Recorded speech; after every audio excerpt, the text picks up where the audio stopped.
Tell them run it off. What is going on? What is going on, everybody in the house? What is going on? Wake up in Cleveland every single morning. I wake up, flex, thumb down now. Check, no drip, this wet. Tell them run it off. No sleep, no rest. Might crash, might wreck, but first I stretch. Tell them run it off. I wake up, flex, thumb down now. Check, no drip, this wet. Tell them run it off. I wake up, flex, thumb down now. Check, no drip, this wet. Tell them run it off.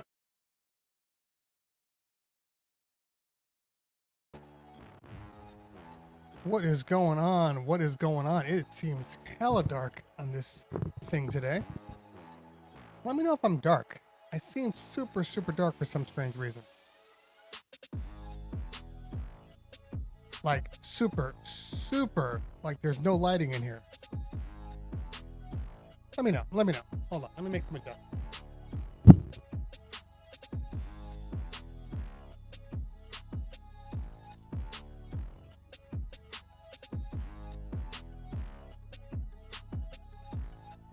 Yeah, that's what I thought. I haven't changed anything, so let me make some modifications here. Hold on. I got lights on and everything.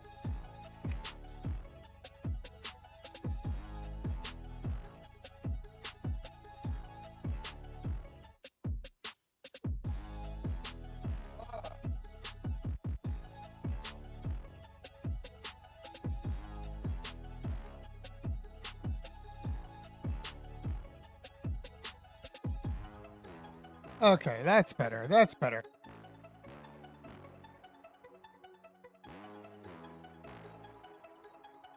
This is one of those joys of moving your equipment around for like father and son. And since we were outside, can't post the comments to some destinations. Yeah, because we were outside, I had to move stuff around and move everything around. And then basically what happens is, you know, life gets in the way, and you move some camera lenses one way and it changes the aperture, and next thing you know you're looking dark in your own room. So it's okay though. I feel like I'm gonna adjust this a little bit. Anyway, wake up in Cleveland today, Wednesday and Thursday. We will be back on Wednesday also, where hopefully we have the man, Nico Perez from Mixcloud, should be back on Monday. And remember, Monday is our afternoon show. So that's going to start at 12 o'clock on, when I say Monday? Wednesday is our afternoon show. So that's going to start at about 12 o'clock, give or take. So, hold on, let me close this up. Put my little ticker on here because that's what StreamYard does for me. It puts a little ticker on here. That's what I like. I like things that just work. And right now, StreamYard is just working. So I appreciate that. One thing that doesn't seem to be working is I need to make sure that my ATEM is doing what it's supposed to be doing. This is the joy of being a one-man show. One-man show, literally, I got to do everything. So let's make sure my audio is in sync. Got to fix those things. So, wake up in Cleveland. So we are starting off, we're not even in December yet. We're not even in December, but it feels like December, even though we still have another day. Amev4.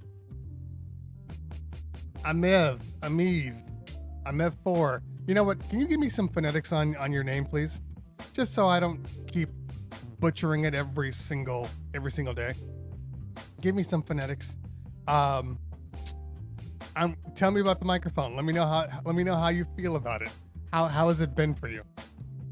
But so I brought this stream up today. We're gonna talk about several things. We don't have a guest today. It's just good old me, and I think that's okay, right? That's okay. That it's just good old me. I brought up. I want to be able to do some Black Friday stuff. Oh, okay. I'm at 4. Good. I'm glad. But before we do that, let's do a little bit of a room check here before we get started here. For the people that are communicating, even though numbers don't represent it. Ratbone, T Diesel, those are my mods in the house. Rob Alon, what is going on? Good to see you. We said Amiv, DJ Monty for you. I'm light now. You can see clearly now. The rain is gone. BSE Music Group. Good to see you, man. Good to see you. Who else we got in here? DJ Chris Fader in the house. Good to see you, man. Squad in the house. L35 in the house. What's going on? Make sure you guys follow all the DJs in here. They throw on some great shows. And I sound congested this morning. I can hear it, and I can feel it. It's one of those things. DJ Zarif in the house. What is going on? So I have these things. I don't know if you guys can see them. You probably can. These little stands. So these stands I'm going to be placing on my table, because basically, in case anybody didn't know, this is a, feel like nothing is where it's supposed to be. Okay. This is a 2-tiered table right here. And so I have my DJ setup, and I made a little raised setup. Something's in my eye. I made a little raised setup. That way, when I'm DJing and I'm standing up, it doesn't feel so low. It was really low before. So I made this raised setup to make that work. Great. But then when I started doing my product reviews, and sorry, something is really in my eye. One of those mornings. When I started doing my product reviews, I have 2 different areas that I talk at. Okay, one here, and then one over there by kind of the big monitor and the TV and all that stuff. So it just, over time, it just seemed like this kept becoming the place that I would do my reviews. So in order to do that, I would do a little ghetto DIY for you. So before, when I had my PLXs, I would just put my covers over them, okay, and they would act as stands, and I put the table right on top of those. Well, ever since I started using these for review, which is, the 12s and the 72, ever since that happened, my stands don't fit anymore. Because a lot of people don't know this, but even though the Reigns look like they're, your typical turntable, they're not. They are actually wider than your standard turntable. So, so my stands don't actually fit on them. There's a little bit of a gap, but I've made it work, but it's been annoying. So, basically, so I needed a solution. DJ Bliss in the house. DJ Bliss in the house. What's going on? DJ Igaroo Chick in the house. What is up? DJ McQuaid. Let's go with McQuaid. So to combat this, since I built this other table of wood, and it's a really ghetto thing, but hey, you can't see it. I wanted to be able to put my table right on top of this. That way I could have a product table. So I went to Home Depot, and I go to Home Depot because I knew what I wanted to do. I wanted to, sorry, we're gonna have to go to break for a minute here so I can clean out my eye. This is really getting on my nerves. So hold on for 1 second.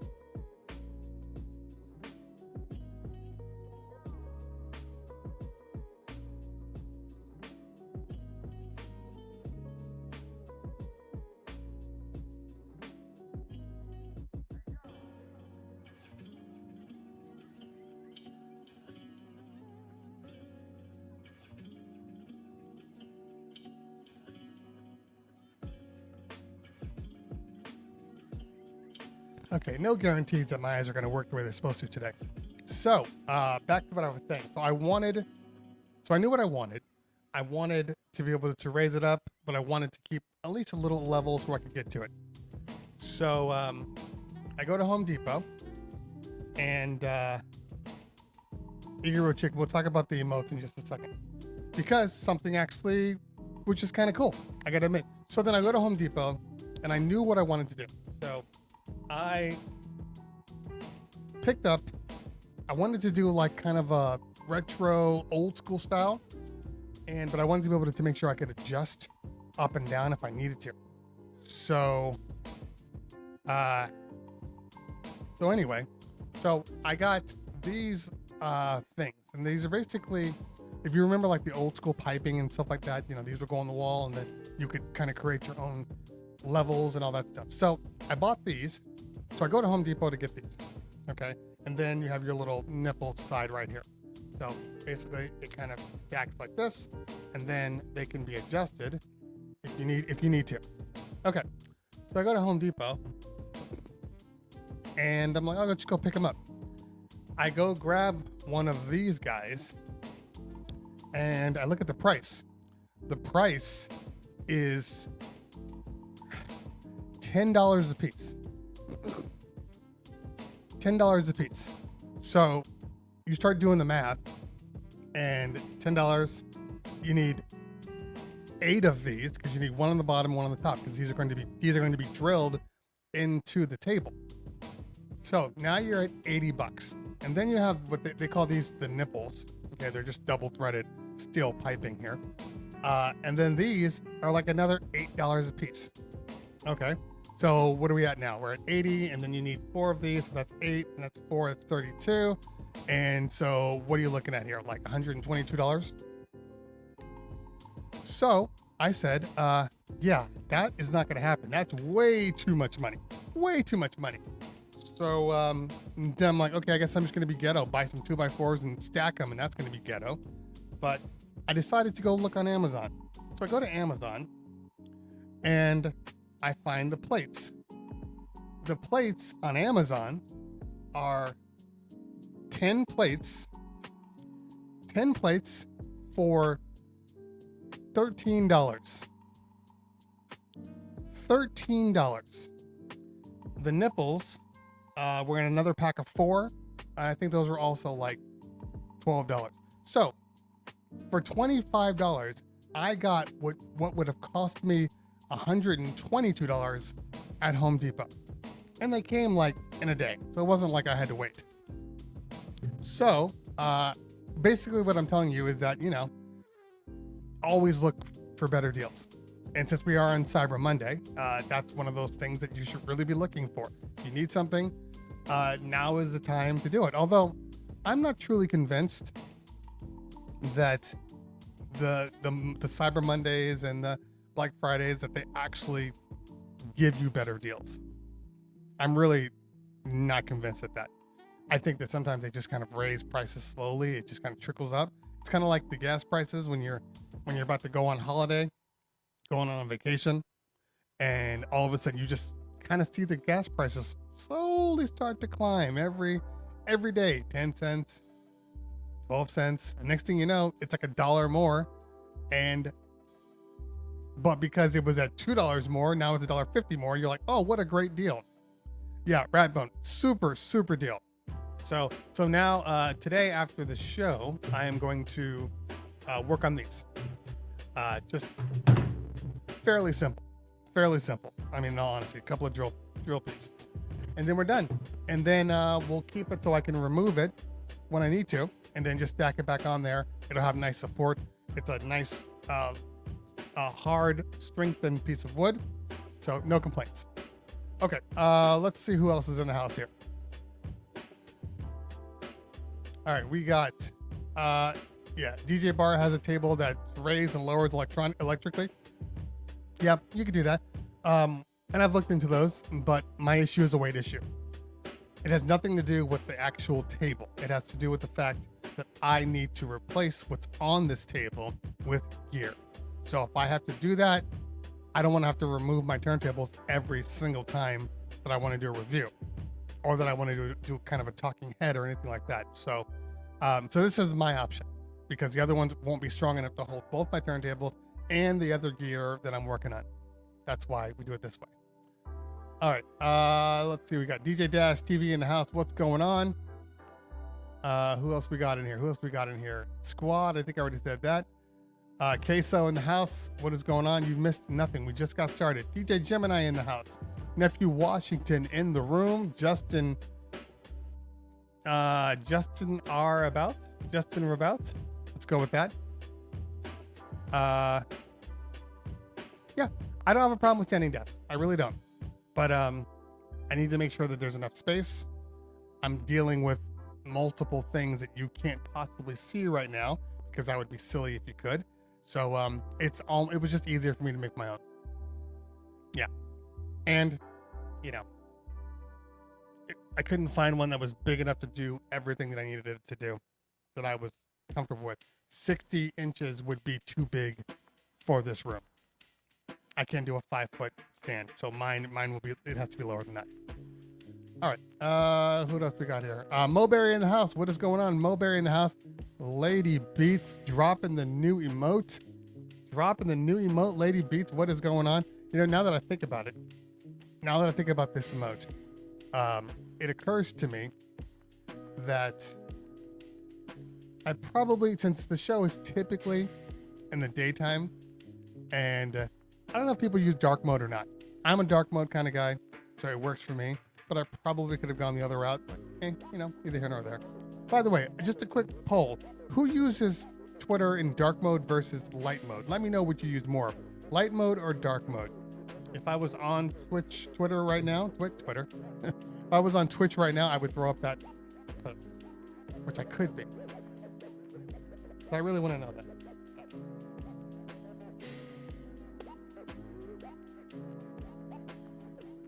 Go to Twitch here.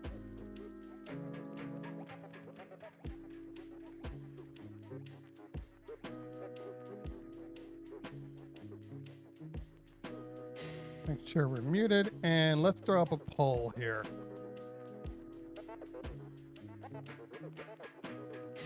I would love to throw up a poll, except for the fact that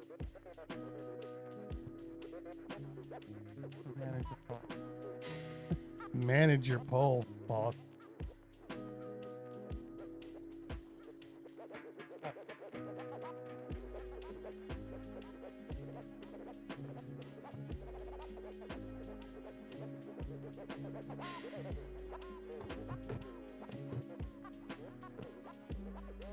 I gotta get my keyboard in a good spot here.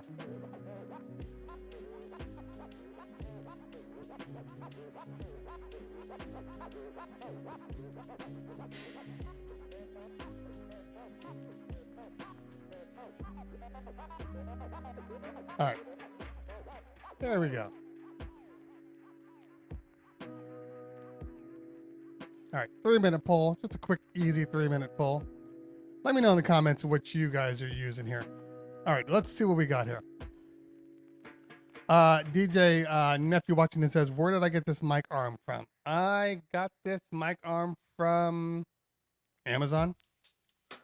I believe it was Amazon. And if it was in Amazon, it's likely in my gear reviews.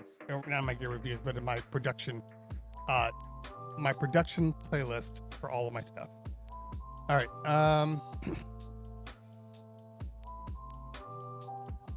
Okay, so yeah, Eager Chick. Everybody has emotes. Everybody has emote acceptance differently. So for some people, if you're not in the what they call like instant upload, which I only thought was for partners, but it's not just for partners, it's for affiliates. So basically, when you throw up your emote, it has to be approved, which means it has to go through a physical person to approve it. And if you do multiples, they have to go through all of them. If it's something straightforward, it might get cleared more than something that's a little questionable, and then I don't understand why it takes longer. But for a minute, they were really, really busy, and it seemed like it was taking forever. Now, I am on a instant approval now, which I didn't even know because it said I was on instant approval months ago, and I tried to do an instant upload and it wouldn't take it. So I did the same thing yesterday with my new wake up emote, and it uploaded immediately. So I am really happy about that. I'm really happy because that was one of my things kind of holding me back. That it just took forever. All right.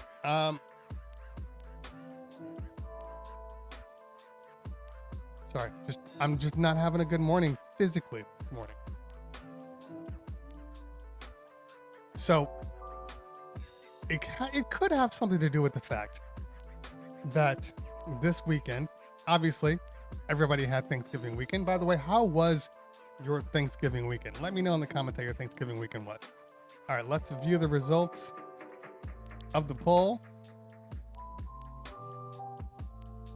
79% dark mode, 21% light mode. I need to know who those 4 people are. I need to know who you are. You need to let me know. We're gonna isolate you guys like a bad racist. Segregate you.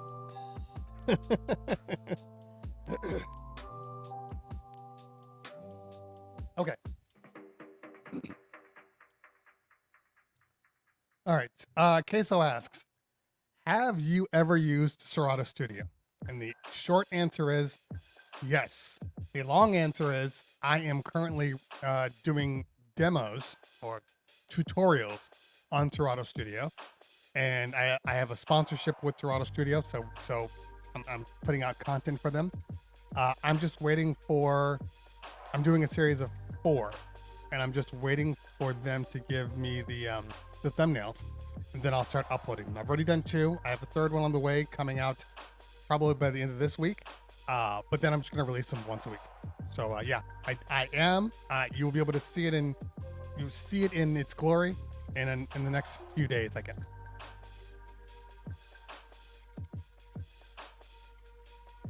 Okay.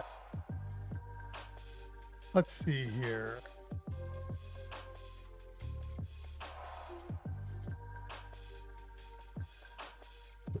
All right, Justin asks on the YouTube side, I was wondering if you think Pioneer will update the XDJ 1000 MK2 to the MK3. I have 3 MK2s and a 750 MK2 mixer, and I'm really happy with it, but like the new CDJ 3000 workflows, and might get some. I mean, look, it's the natural evolution of a product.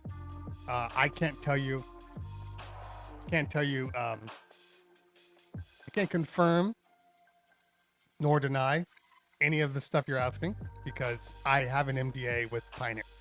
So, but look, it's typical that if a product is selling well and if a product is in demand, that they will continue to update them. I don't see why they wouldn't, but right now it seems to be their focus is on more of these kind of CDJ style jog wheel systems. So I think that's kind of where the market is leading itself, but there is nothing that Pioneer is releasing now that they haven't been working on for the past year. You know, it's not that kind of a company where they can just release something like that. So so whatever's in the cards is going to happen whether we want it to or not. But I definitely think that you will definitely see some sort of variant. If it's not an MK3, it'll be something similar that'll be tweaked a little bit. Okay.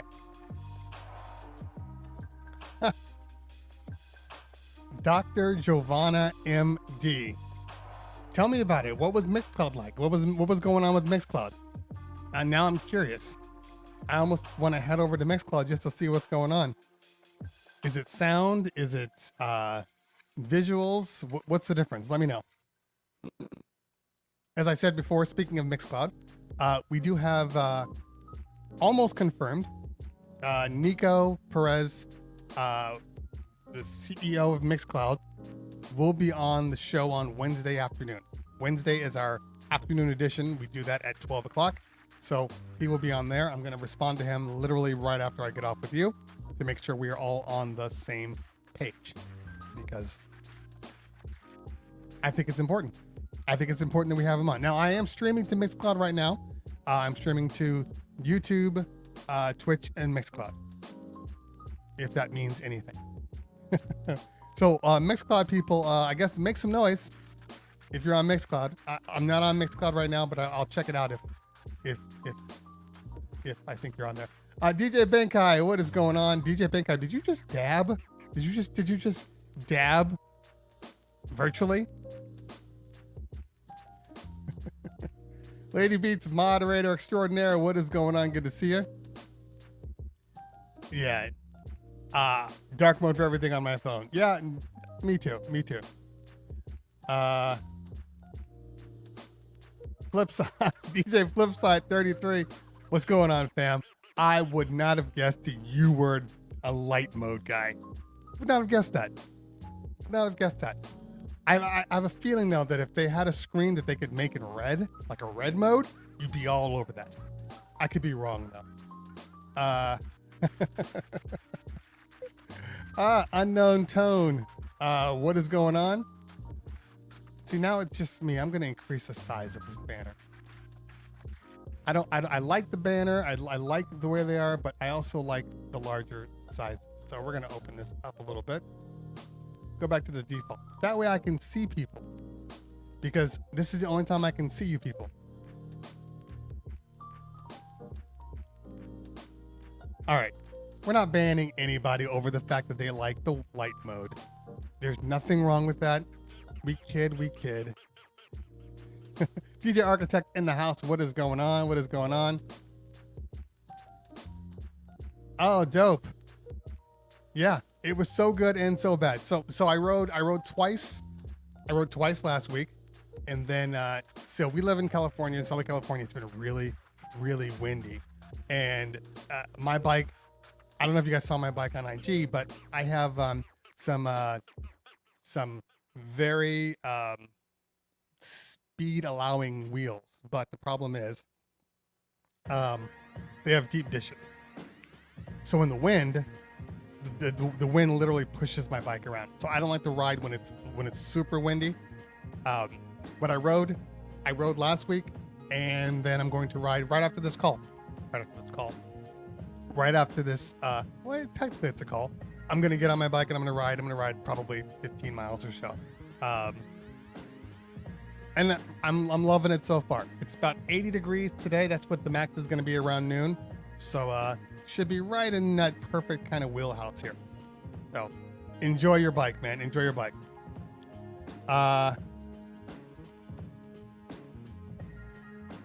Let's see. Mulberry says, do you know if the 1000 SRT will be more Serato friendly?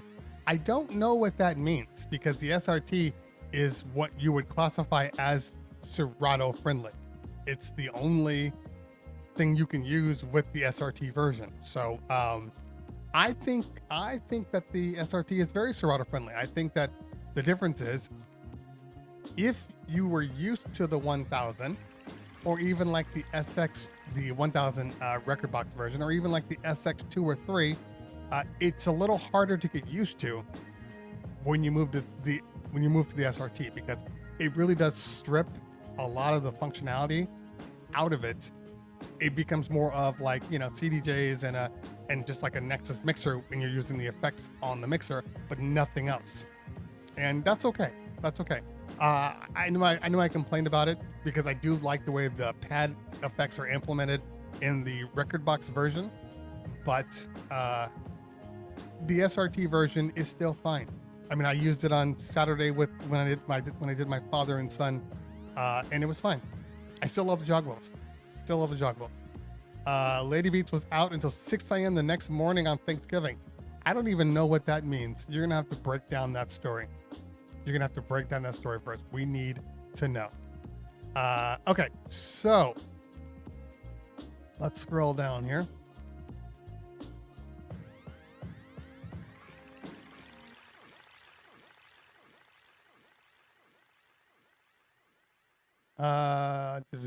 Let's see here.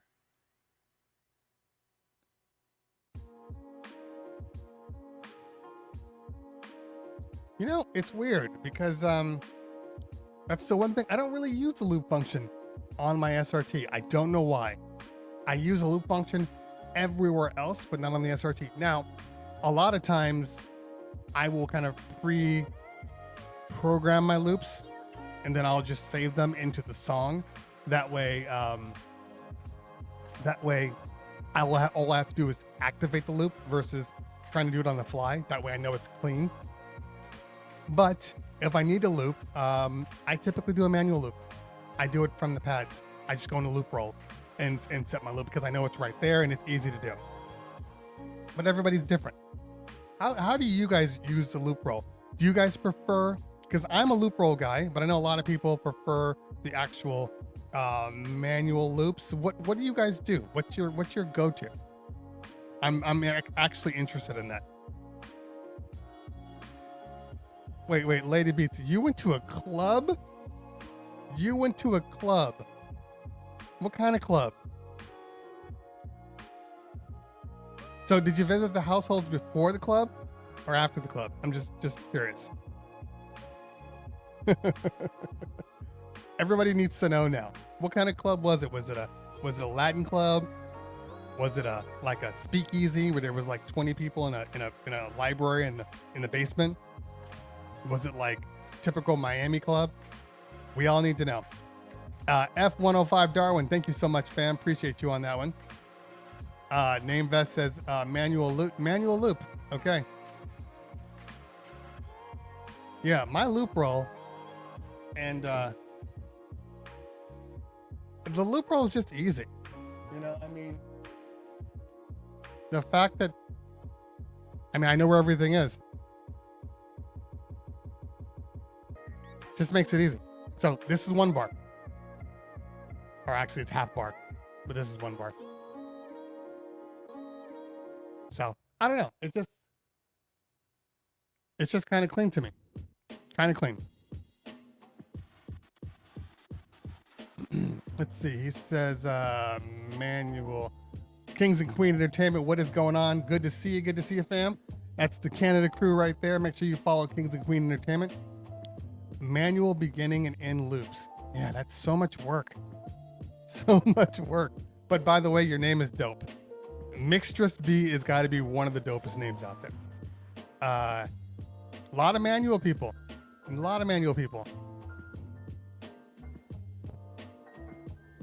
Queso uses beat loops. Yeah, you know, it's funny because I never liked beat loops. Like, ever. I don't know what it is. I know it's right there and it's easy. Like, even on the 72, like the beat loops, I mean, they even tell you. Let's see if it can. It's not going to pop up here. Auto loop, manual loop. But like the auto loops, I already give you the breakdown here. So I should be using those, but I don't know. I just like to have more control. I feel like I lose control when I do that way. I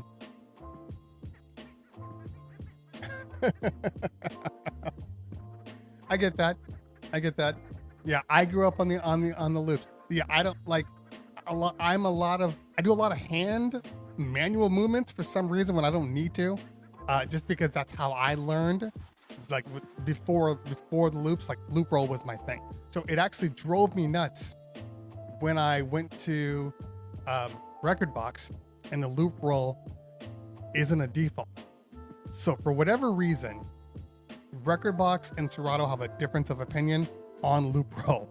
So basically, loop roll is like a secondary thing for Rekordbox, but for Serato, it's like on the top. So for the longest time when I was programming my loop roll on Rekordbox, I couldn't get it to work properly until I finally I found the pane that allows you to manually adjust. And then once I got my loop roll back in, like, that's all I was using again. I love loop roll.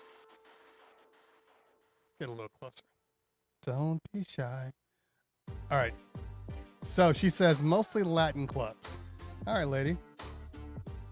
Now, not concerned with COVID? They don't have COVID in Miami? The Latins have done away with COVID. It's like, there's no COVID. Just have another shot. This kills COVID instantly. All right. So, Mulberry. Loop roll is a very, very easy concept. Just think about it as like a temporary hold for your loop while the song is still continuing in the background. So if I do a 1-bar loop, in my mind, the song is still going, but the loop is happening.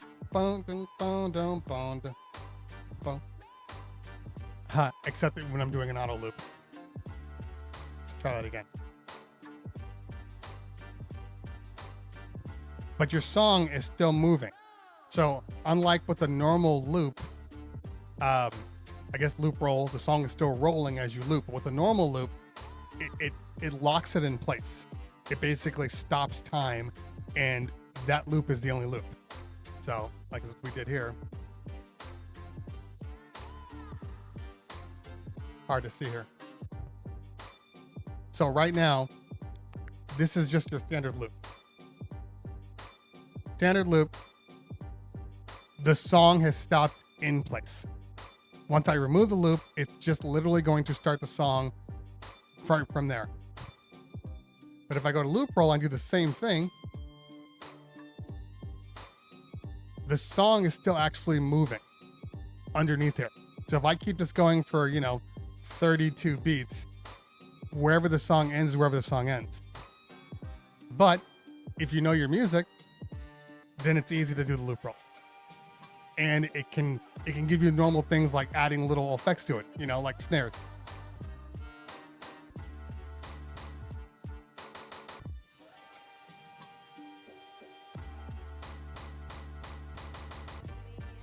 So that's why you use the loop roll. Hope I answered your question. Okay. What else we got here? The loop roll should literally on the SRT, it's like the third panel, the third pad mode. Oliver says, what do you think of the SB2? It's a fine entry-level controller. I don't have a problem with the SB2 at all.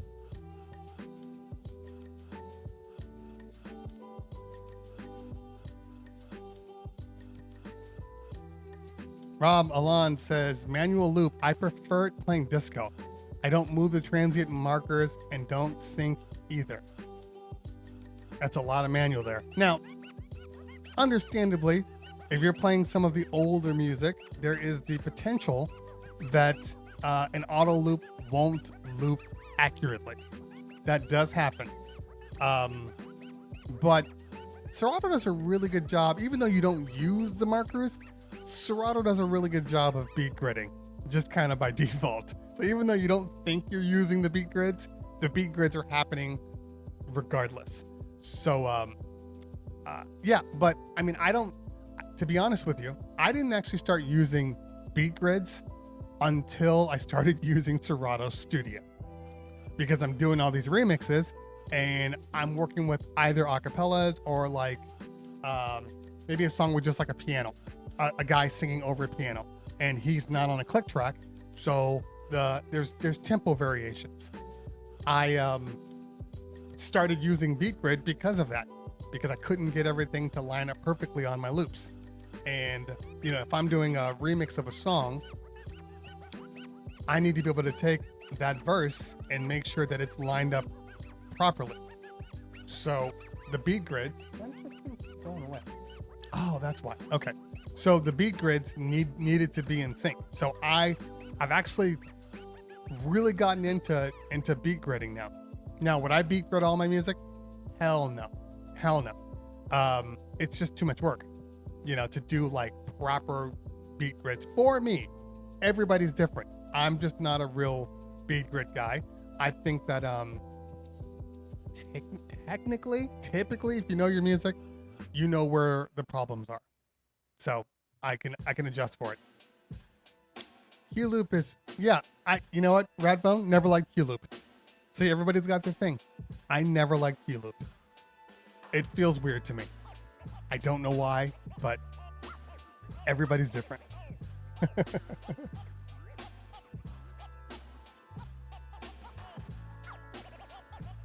Yeah, I'm not saying they're not. I'm just, everybody, like I said, everybody uses things differently.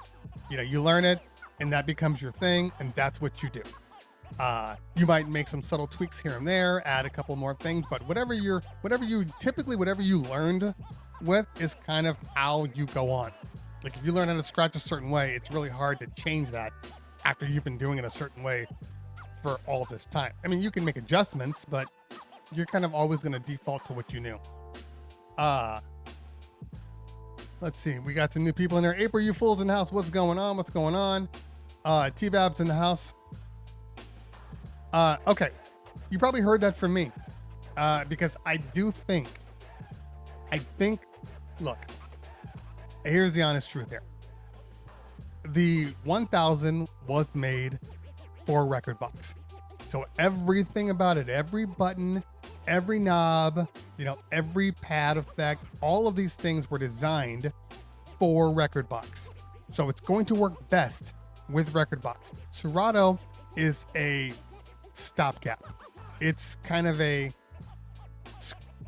don't want to say it's a square peg in a round hole, but it's like a round hole in an oval hole. Like it fits, kind of. You got to squeeze it in to make it work.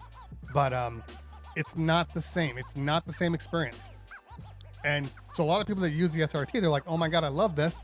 And you're right, it's a great thing. But if you actually like really learned or use it with the Rekordbox version, it is fairly limiting once you move to Serato. That's just facts. That's just facts. Oh, by the way, anybody that's just hanging out on the YouTube side, we'd love to see you on the Twitch side. Just because that's where we're going to be spending.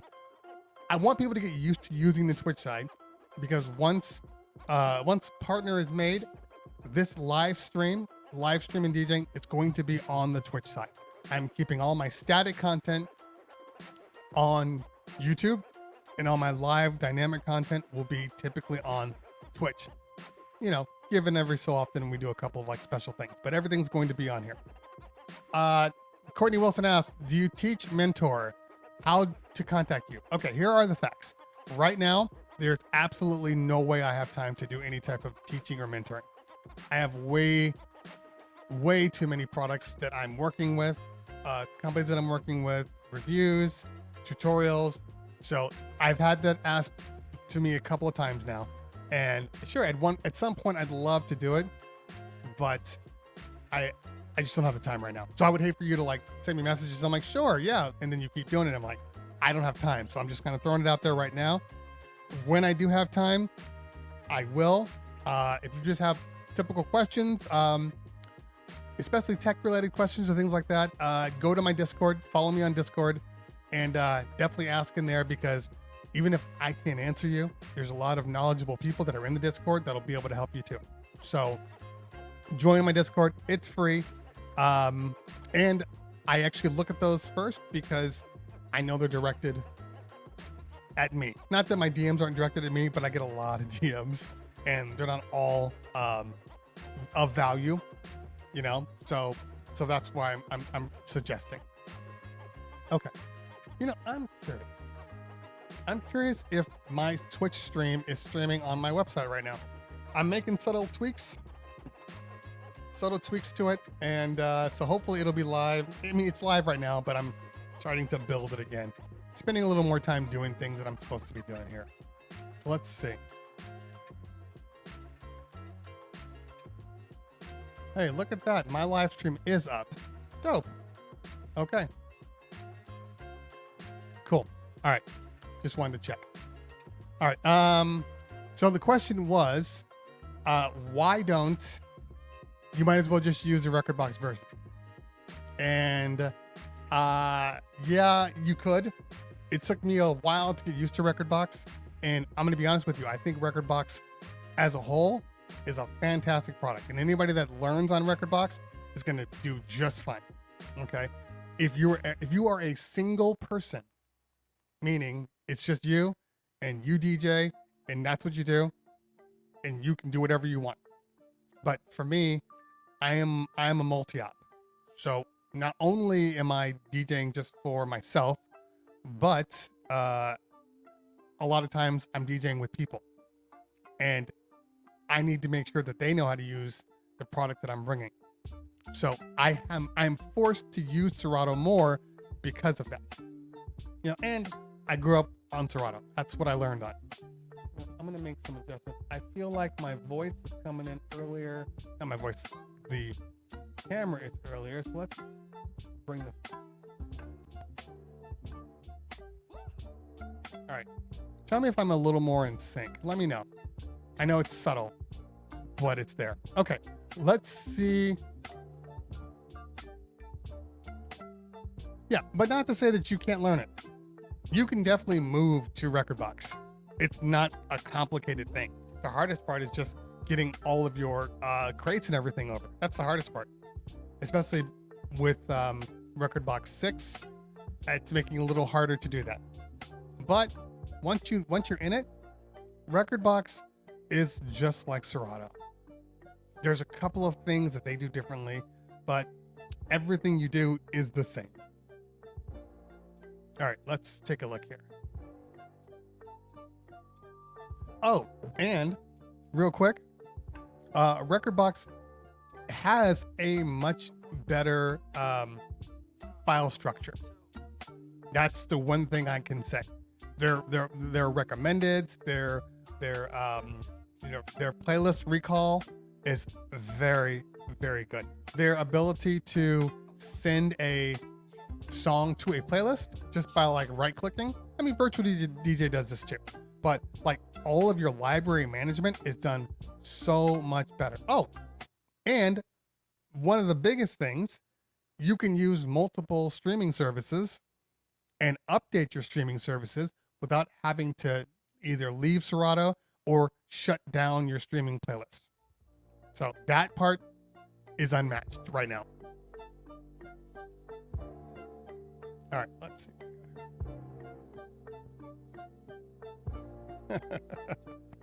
You know, it's funny. Rekordbox is pretty, but I'm going to be honest with you. My eyesight, the way I look at my Serato, my eyes can pick up certain things. And when I'm in Rekordbox, I skip over like my crates so much. And there's nothing wrong with Rekordbox. It's just that your eyes get used to your eyes get used to a way something looks, so you can spot things really quickly. I don't have that in Rekordbox. I've gotten used to it, but it's not the same. Actually, let me see. I'm gonna see if I can bring it up real quick, since you guys are all down for it. Hopefully I don't screw up everything when I do this.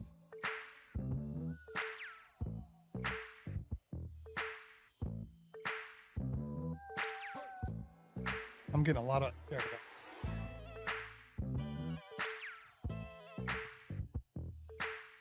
Okay. All right, let's bring this up.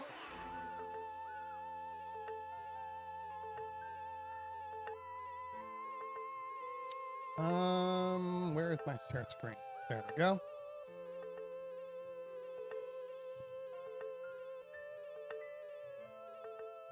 All right, here we go.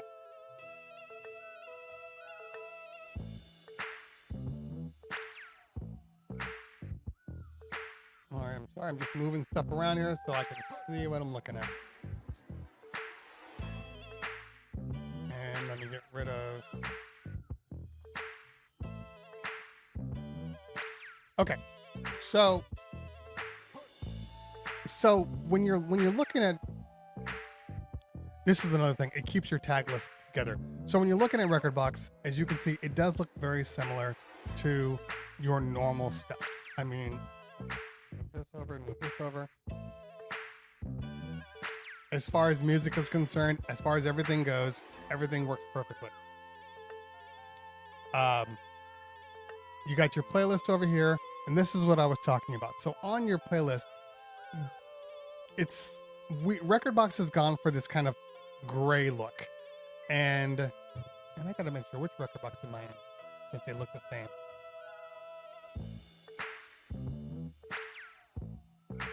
This is 5. Okay, not that it matters. 5 and 6 are virtually the same as far as visually looking here. All right, let me take off my brand.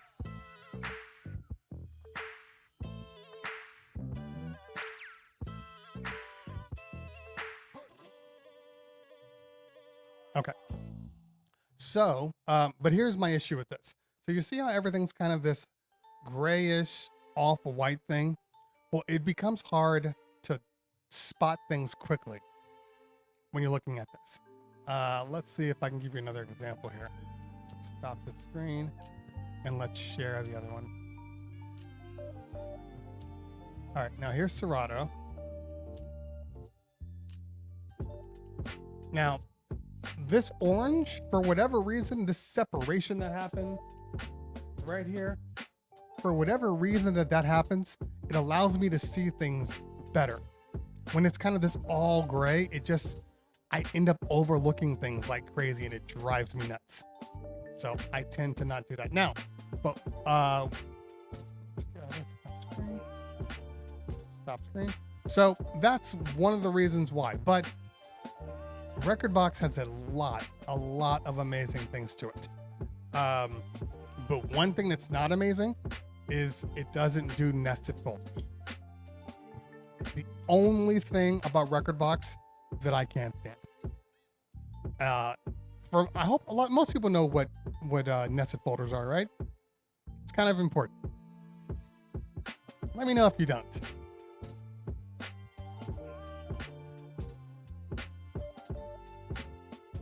DJ Force. Hey man, you be proud of your VDJ. No skins. You use that stuff natural. All right? You use it the way it was intended. So stop. No more covering up. You be proud of VDJ. Oh, nope, no idea. Okay. So let's talk about that real quick. All right, so let's go back. Let's share the screen.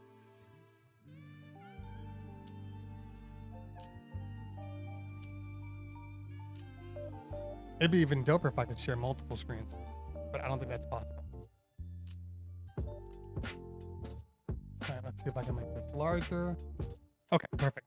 All right, now this is on my other screen, so I gotta turn around here. Now, as you move up, okay, so this folder right here, this is club. Now, in my club, I have things broken out by like Latin music and Afro and all of these things. So when I open up club, I have, Latin and reggae. Don't ask me why in club there's only Latin and reggae, but that's what it is. But here's the thing. Now I have my first thing, which is club. Then I have reggae and dancehall. And then I have more crates underneath here breaking out into individual things. Now, that's cool. We like that. But this is what makes this even cooler. If I click on just my top folder here, in this folder, it gives me all the music in these nested folders. So I can search just in my top level and I can pull any song I want. If I want to go more granular, I can then start to break it down more. And look, again, this folder, Afrobeats, dancehall, if I want, I can see everything, or I can break it down a little more granular. Okay, so that's the way Serato does this. The problem is, come on, mouse, work with me. The problem is, you don't have that very same functionality in Rekordbox. So let me bring up Rekordbox. Okay, now in Rekordbox, okay, it shows you that I have a folder. All right, but I just clicked on it, and there's nothing in the folder list here because it doesn't do nested folders. So that means once I open it up, now if I go to my opening crate, everything is there. But there's no way for me to say, show me everything in this folder. So as far as weak things go, that is probably the weakest aspect of Rekordbox. But Rekordbox has some great things. Like, for instance, come on, stay with me. For instance, let's say that I'm in my opening crate here. And for whatever reason, Classic Man is in here. Now, let's say I want to put this in another crate. In Serato, you have to take this file, and you have to drag it wherever you want it to go. Got it? But in Rekordbox, if I do a right click, basically, I have all of these other options. But this is what's cool about it. I can add it to a playlist, and then it gives all my playlists. Now I know it's a little messy, but it gives all my playlists. But here's also a thing. I can add to a playlist. I can also remove from playlist, remove from collection, show in Finder, send it to auto mix. But it also shows you when I click on add to playlist, if it's in another folder, it'll highlight that too. So that's cool. There's also another functionality which will show you once you play a song, if I can remember where this is. It's been a minute. Related tracks. Okay, so let's say, for instance, I load up Loyal. It's going to show me in related tracks songs that I've either played with it or songs that work with it.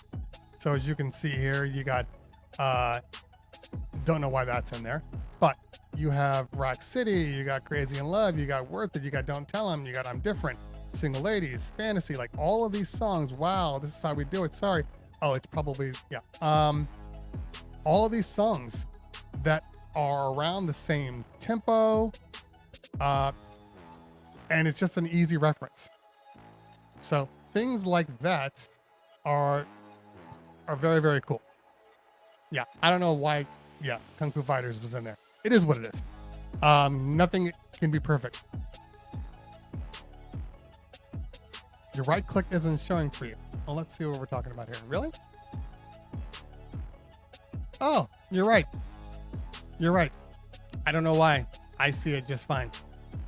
So, yeah, I don't know why. I can see it. So the bottom line here is when you right click, there's a lot more options. There are no right click options in Serato. But the fact that you can add to a playlist, that you can see where the song is also in your playlist, like all of those little things, all those little library management tools are what makes Rekordbox so strong. Yeah, I don't have a problem with Rekordbox. Honestly, Rekordbox is a great program. Okay. So, sorry. Script created to do that in Serato? Probably not. Okay. Let me go back up.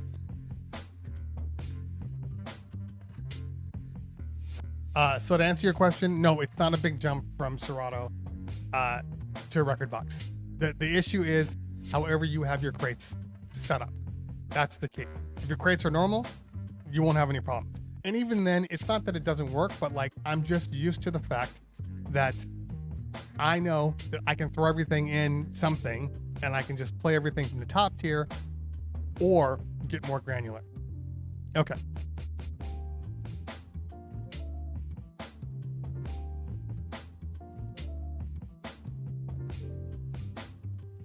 Ratbone, when you're on your nested folders, when you click the main folder, yes, it shows all the tracks, but that's what it's supposed to do. That's the whole point of it. That's the most valuable part. And you know, when you search, you can just search in that folder. You know, like a lot of people don't know this. Alt F is an all folder or Command F. But if you do like Alt F, it searches in the folder that you're in. So there's a lot of different options there. Thank you. Thank you.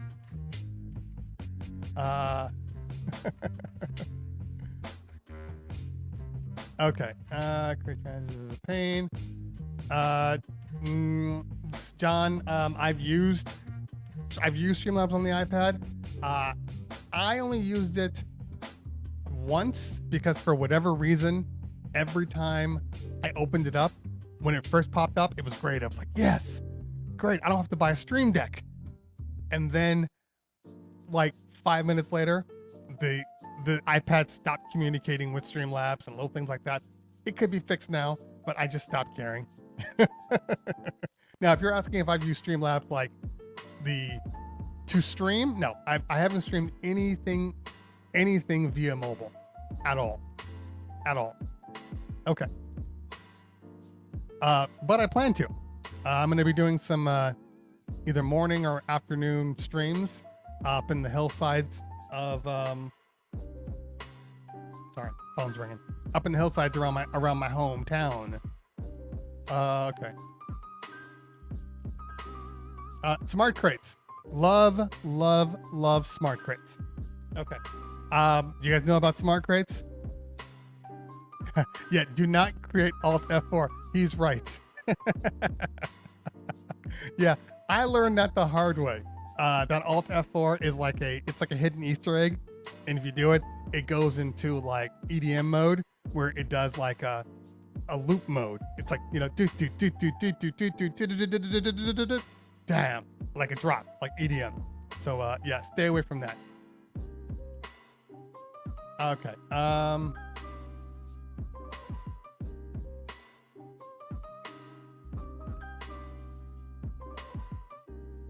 Command F deletes it just from the folder, not from the entire library. Yeah, so you shouldn't have an issue with that. Because it actually tells you at the bottom. Let's see if I can go back to it.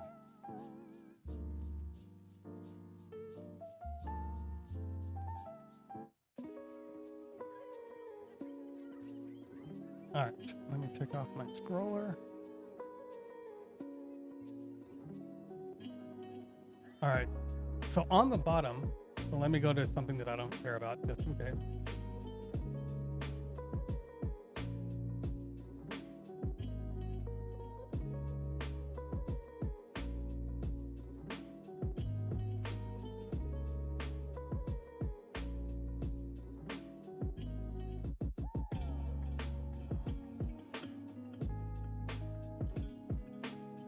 Sorry, I'm trying to delete them. You know what? I'll just create one real quick. All right, so we're gonna create our own folder real quick. All right, so let's take this. We'll just choose these, and then we can make a new playlist from that folder. Which that was wrong. I pressed the wrong one. That's okay. Okay. Now. So these particular songs, if you just hit the delete button, you're going to get the warning. And the warning says, press Control Delete to delete. So if I want to get rid of it, Control Delete gets rid of it from there, but it does not get rid of it from the entire folder. The entire catalog, I should say, your database. So Control Delete deletes it from there. Now, if you're not using things like an iTunes as a subfolder, because some people don't, yeah, you have to be a little, I think if you do Command F, it's going to delete it from your folder and it'll get rid of it. You don't want that. You don't want that. That would be bad. Kick Out Up in the House, what's going on, fam? Somebody asked another question. So smart playlists. Smart playlists are actually a really, really cool thing. I actually just started using them recently. But smart playlist is basically, think of smart playlists like a filter. So I have my smart playlist. I have a couple of them. I have an acapella one, and basically my acapella one shows me everything that has, and let me break it down for you.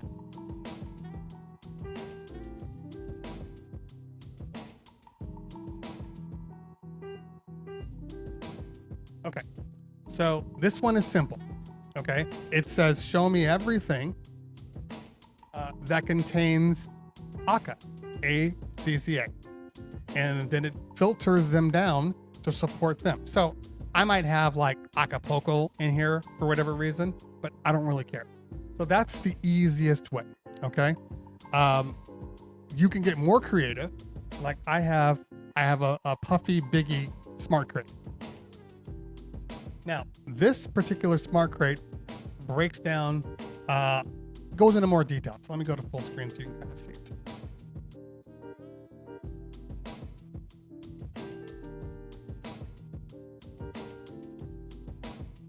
Okay, so this one, I have different things in here.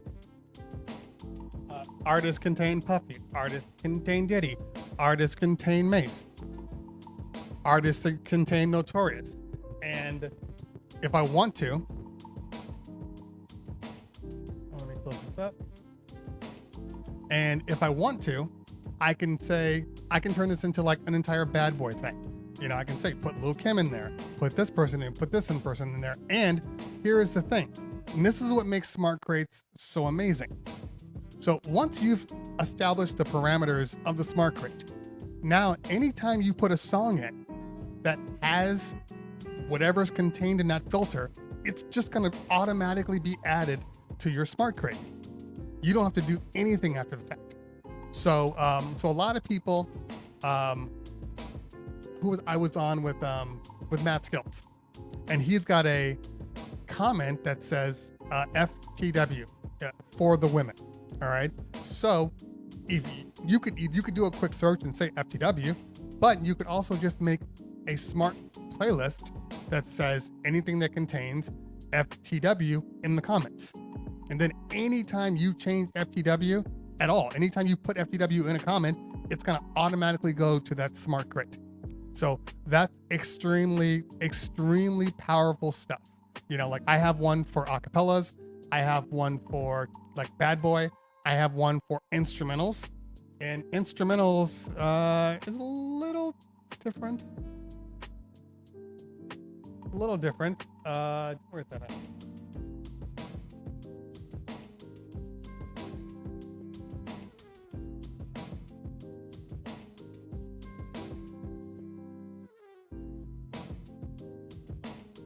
Oh, it's not different. It's the same. But fairly simple. Fairly simple stuff here. Keep hitting. All right. Kid Cut Up in the house. Make sure you follow Kid Cut Up. That's the man. Make sure you watch his show on Thursday night, The Hatch Thursday and Saturdays now. And Wednesday replay mode, I think. I forget what it's called. It's something creative. That's the way Kid Cut Up works. He's just creative. Okay. Let's see here. What else we got here? Special J 910 in the house. What is going on? Let's see here. DJ Kiss in the house. What is going on? Good to have you here. Duggar Music. Okay, we just talked about that one.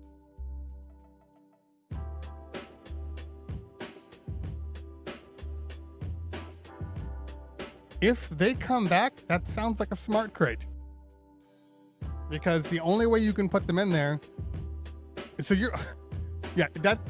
the crate is regular, right? Not blue, because that sounds like a smart crate. Let me know if it's a smart crate or not. That's what it sounds like. J Book in the house. What's going on, man? Make sure you follow J Book. Always follow J Book. Okay, let's see what we got here. Mike Beats in the house. The big playback. There you go. See, told you it was creative.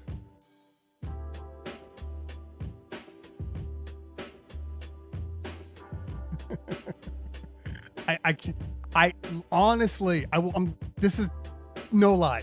I just started using smart crates over quarantine.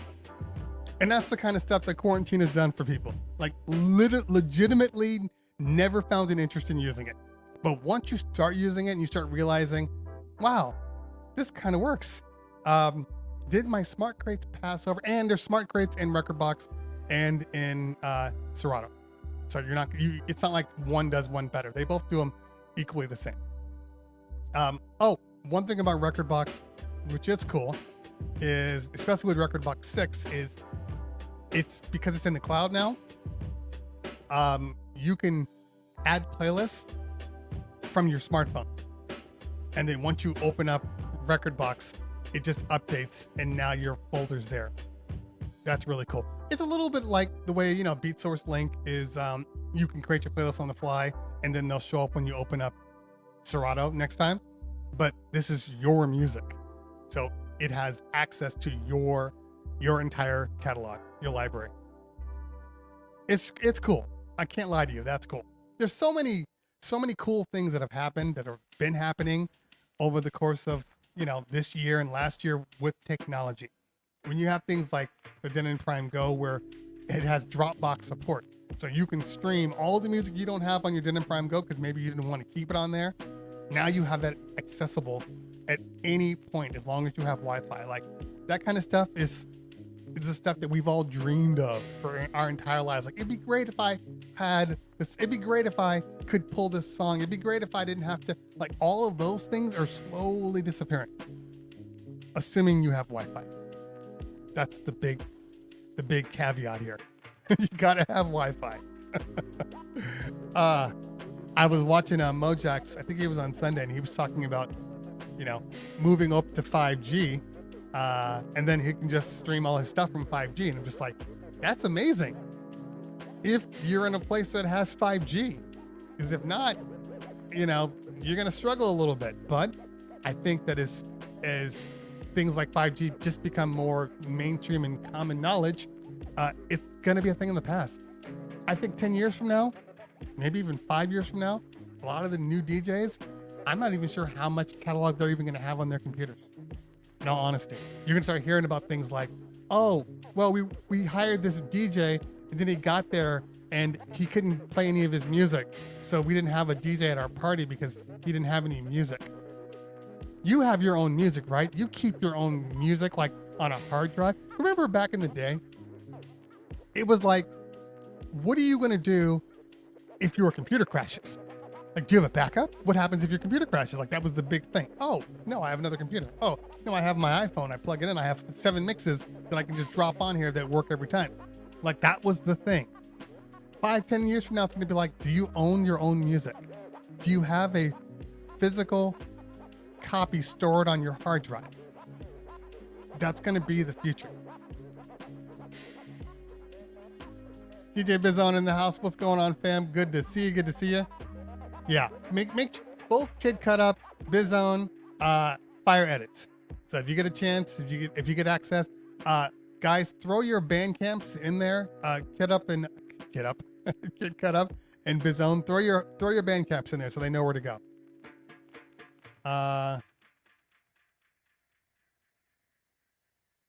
Let's see here.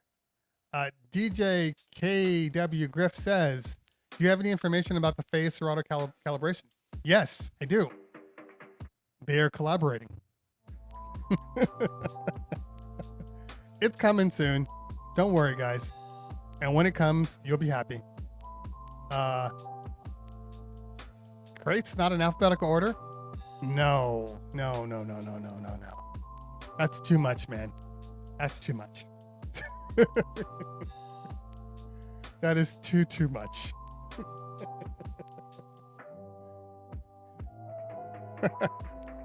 I can't believe you even just said that. All right.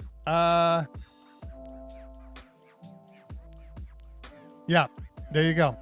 It is good for yeah, exactly. If you're doing 90s, if you have some of that stuff. But again, sometimes you have to be a little more specific because maybe that information is not listed.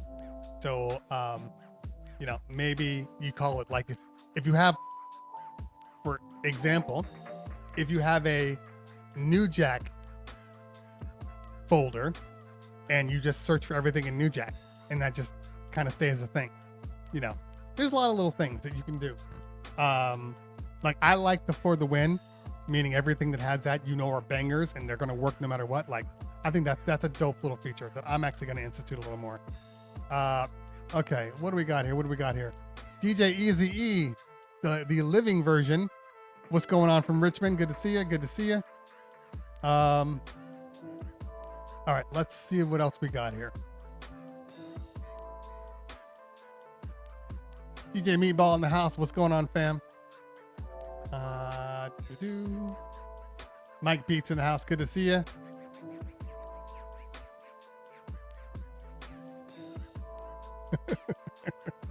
Yeah, I couldn't do that.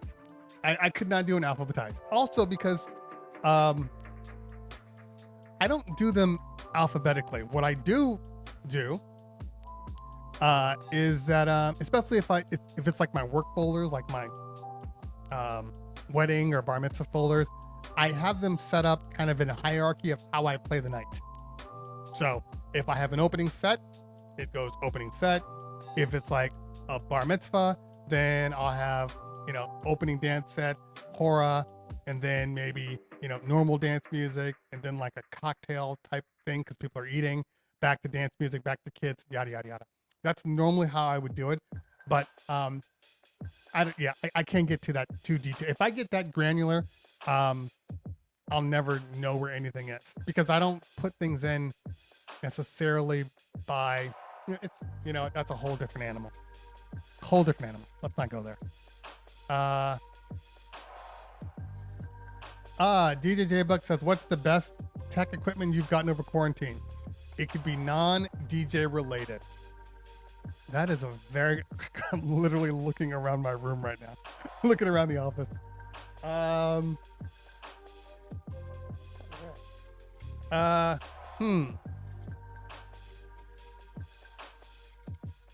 Probably non-tech related. Well, okay. So if it's DJ related, I would say probably, there's so much stuff here.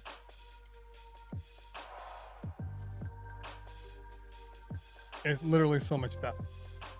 I like my jetpack bag. I really do. I really like my jetpack bags. Shaidown says, how much equipment have you gotten? Over quarantine, I've gotten a lot. There's a lot of equipment, but there's also like a lot of boxes, like everywhere. Because I've said this before, when you get equipment, not all the equipment you get, you can keep. So you got to send it back, which means you got to keep the boxes so you can send it back in the box they sent it to you in, so you don't have to buy boxes of your own. So let's see, what have I gotten? Over quarantine, I have gotten, this system right here. This is all loaner, the Rain 12 72 setup, MK2 version. That's all loaner. S11, Pioneer S11 sitting over there. Let's see, what else is here? There's a Denon Prime 2 coming probably within a week or so that I'm going to be testing. Denon Prime Go. Denon Prime Go was probably my favorite, in all honesty. The Denon Prime Go was probably my favorite piece of gear of 2020. Yes, I know that there's things that can be fixed from it. There's things that can be improved, but just in general, the Denon Prime Go is just fun. It's just a fun thing. Is it pricey? Yes, it is. But I don't know. Once you start using it, it's hard to ignore like the market for it. It really is. S11 has been a really good addition. My Black Magic stuff, actually, the most important thing that I've gotten this entire quarantine is my Black Magic A10 Mini. I have an A10 Mini Pro and an A10 Mini ISO, and they just sent me the speed editor, and I've been using DaVinci Studio. That's been my favorite because it's actually helped me DJ.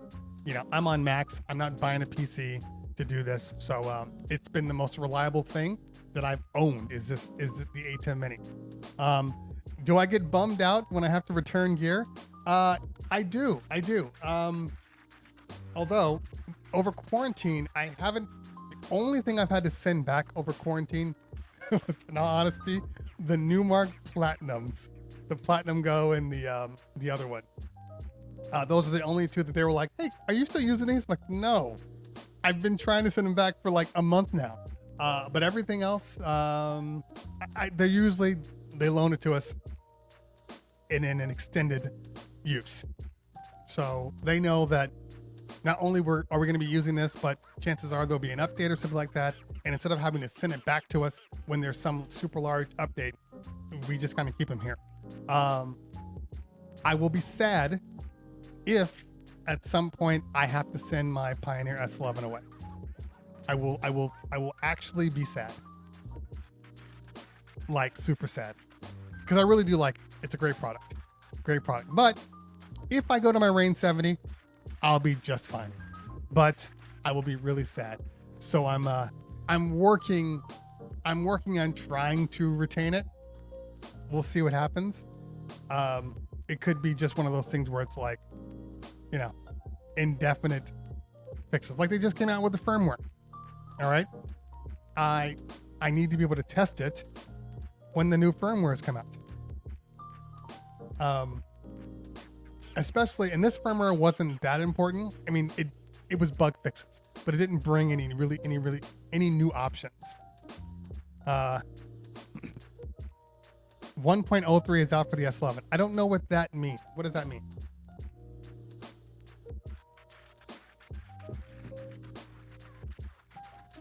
I do. Okay, so I do. There's been a couple of products that I have retained, either because I've expressed it to the powers that be, and if they were able to do it, then they did it for me. You know, I'm not saying which ones did which, but I'm just saying that yes, if I really like something, you know, I work it out. At least I try to work it out. Okay. Still waiting on it, huh? Still waiting on it. I mean, it's a well, yeah, I mean, I've already tested it out. I know it's good. I think that's the issue. Like, I know it's a good mixer. So if that's all they wanted me to say, then yeah, they win. But I still want it. I really do. I know people are like, well, why don't you just sell like your Reign 70 and then buy it? I just want it.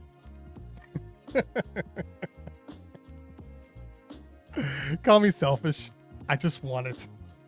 And I still like my Reign 70, and I think the Reign 70 is the best non-screen mixer available to you.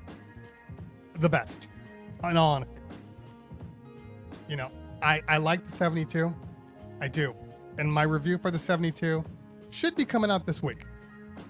I'm going to be reviewing the 12s first. The 12s go first, which I think I might be able to get done today. If not today, definitely tomorrow when I don't have a show. So the 12s are going to go first, and then followed up with the 72, probably Thursday or Friday. The 72, I think, has more. I have more to say about the 72 than I do about the Reign 12s. So it's going to take a little more time. And, you know, I don't like to just throw people under the bus. Yeah. I mean, in all honesty, a lot of people are legitimately confused when people ask me, well, which one should I get? Should I get the 72 or should I get the 70? And I tell people, get the 70. And they legitimately look at me like I'm crazy. No, come on, man. No, how's that even possible? I'm like, trust me, the 70 is a great mixer. And people don't believe me. I'm dead serious. If I had to choose one right now, and they're like, pick a 72 or pick a 70 for your only mixer, the 70 is my choice. Every time. Every time. I know it's hard for people to believe, but the 72 is a good mixer. I just, the workflow is the issue with the 72. And when I go into my review, I mean, I'll break down all of the little quirks I have with it. But I believe that the 72 MK2 should have never happened. I think the 72 MK1 should have only received a firmware update, which gave all of these little things, because for the most part, most of it is upgradable anyway with the firmware. So the MK2 was unnecessary. And because of the 70 coming out after the MK1, and what feels like them taking serious lessons from, I guess, the comments that people had about the 72. So the 70 flows really, really well. And then they come out with the MK2, and then I get the MK2 in the house, and I'm just like, why does this do this? Why does this do that? Why isn't this here? Why didn't they modify this? There's so many little things that frustrate me coming from the 70. And I would say the same thing of coming from like an S9. There are some choices made that I just wouldn't have done. So everybody's different. I know a lot of people that use the 72 and love it. I am a big fan of ergonomics, and the way you touch a mixer, the where your hands naturally go, is very, very important. You know, it's kind of like the Apple thing. I know it's a bad thing. People hate that I talk about this, but it's kind of like when people say, well, Apple just works. Like if I have an issue with something, it sounds like it should be here. And then you search there, and then that's where it is. And that's kind of the way the mixer should be. When you're thinking, oh, hey, where's the loop roll on this? Hey, where's the loop? It should be in a place that makes sense. And when it's not in that place, it confuses you. And it's weird because the 70 takes a lot of good points from the S9. But it also resembles a 62. The 72 takes none of the stuff from the S9 and all of the bad things of the 62. That's it. That's what it is. That's what it is. Now, have I been DJing with this? Yes. Can I make it work? Of course. Does that mean that I think it's amazing? No. And I would not consider the S9 with any of the new mixers right now. I'm sorry, I've said it. It's outdated. In my mind, you're wasting your money if you go with the S9 right now. You know, either get the S11, get the Rain 70, wait and see if something else comes out. You know, maybe they come out with something else. But I would not get the S9. Really? Is that what we're doing now? We're changing hats?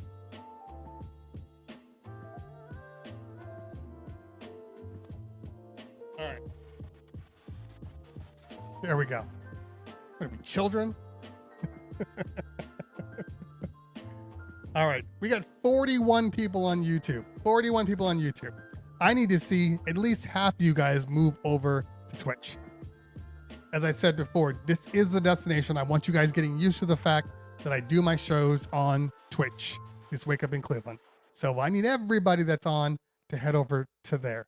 Let me bring back up my banner here. There we go. Okay. Let's get back.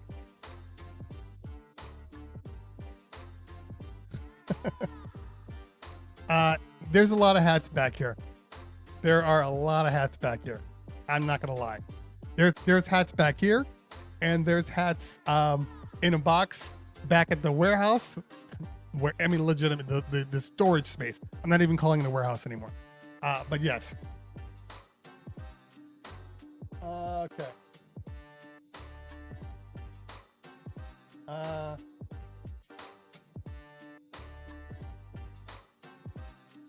Extra producer features. I'd like to know what extra producer features he liked from it, because from a performance level, I think we're still talking about the 72 Bizon. From a performance level, I find myself getting really stuck. But you know, as far as user friendliness, I think the S11 definitely is better. with user friendliness compared to the 72. And there's just little silly things like, let me see if I can say. So, like you have your effects. You have your Serato effects, and then you have your flex effects. But the flex effects, they only give you the single one. But then you get all 3 Serato effects. A lot of people don't use the Serato effects, but let's say you do, fine. Here's the issue. Getting to be able to change your flex effects are bizarre. Okay, so in order to change your flex effects, all right, I have to go to this knob, which is all the way up here, by the way. And if I change the knob right here, you see it affects how much is the parameters of the echo, basically. Okay, but if I change this knob, this also changes the parameter of the echo. Got it? Now, if I go to this echo, this parameter does not change this echo, but this one does. Got it? If I want to change this guy, I have to click on him till it's blinking, and then I can change to all the other effects. There are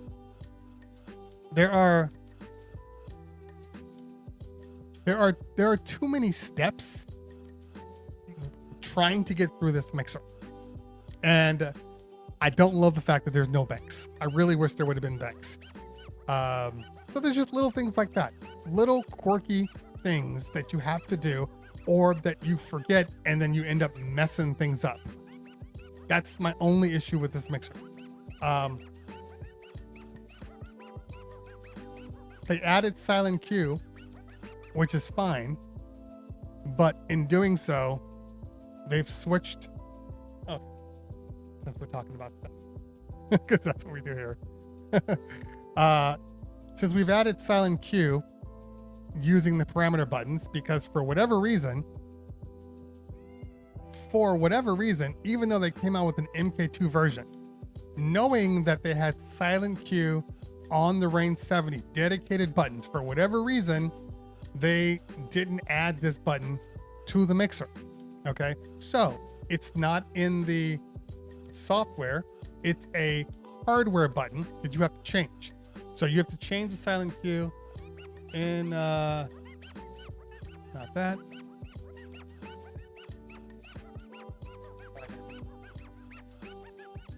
Okay, sorry. So in order to change the silent Q, it's in mixer settings.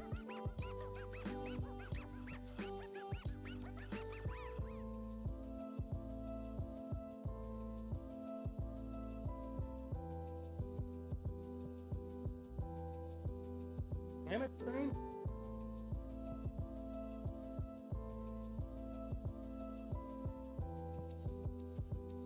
Audio, direction, filter settings, pad setup, parameters, headphone, touch effects.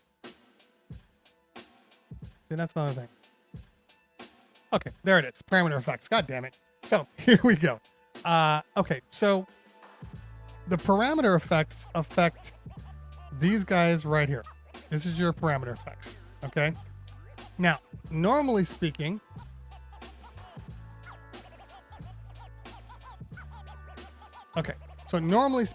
if your parameter is set to normal, then these will adjust like your loop points and all of those things. Okay. Anytime you're using something, these are the parameters. But since this guy right here, I'm pointing at myself, like silent Q, I have to change that. Now you have the option of normal, sync, silent Q, instant doubles, which are the same instant doubles that are found on the Reign 70. But the Reign 70 has the button dedicated right here because the Reign's Qs is a fader on this side. The Reign 70 Qs. This one is just Q.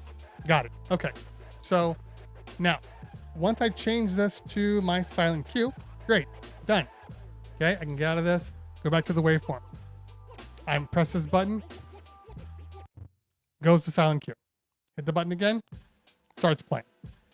Easy, easy. The problem is,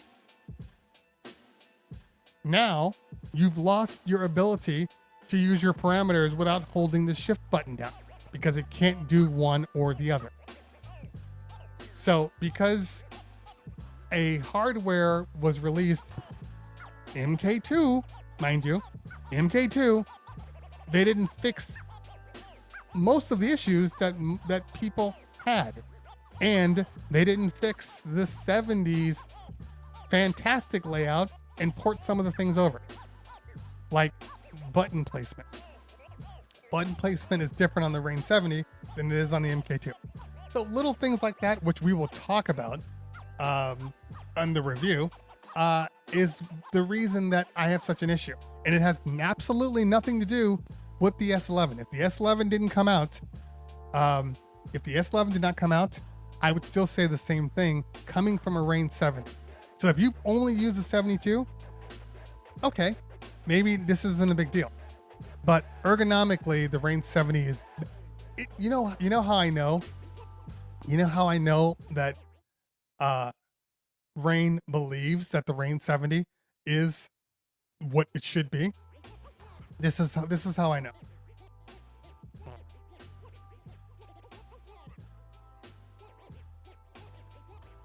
All right, let's share the screen.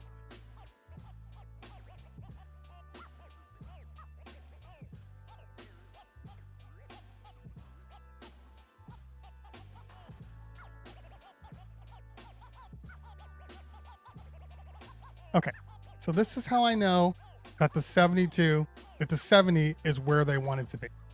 All right, so we have here 72, blah, blah, blah, premium 2-channel mixer, okay? This is their tagline for this. If I click on more info, premium 2-channel mixer, maximum performance, ultimate reliability. Okay, now let's take a look at the Reign 70 and what they say about this one.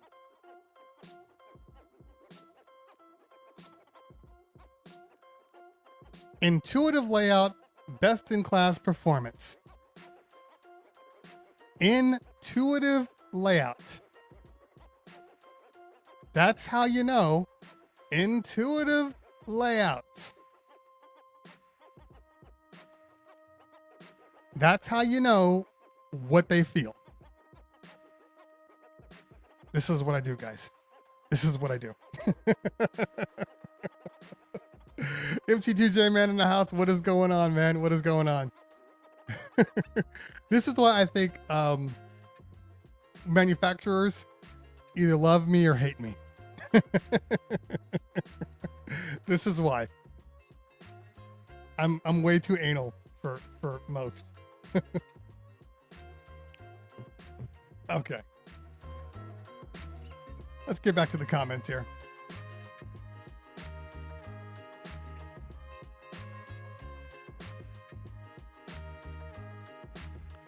Philly B asks, do I use BPM Supreme as one of your music tools? I do. Although strangely enough, not that I've been getting lazy, but because of Beat Source, I haven't been pulling nearly as much music to my hard drive. But I do use Beat Source. I use Beat Source and DJ City. I'm sorry. I used BPM Supreme, DJ City, and Beat Source.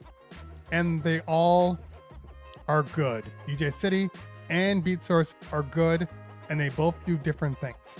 So if you were to ask me which one's better, they legitimately both do different things. Okay, let's see here.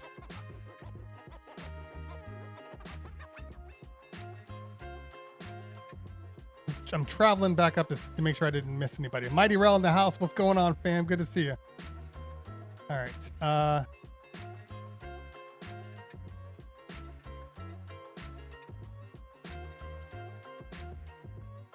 At work, don't have Twitch. That's okay.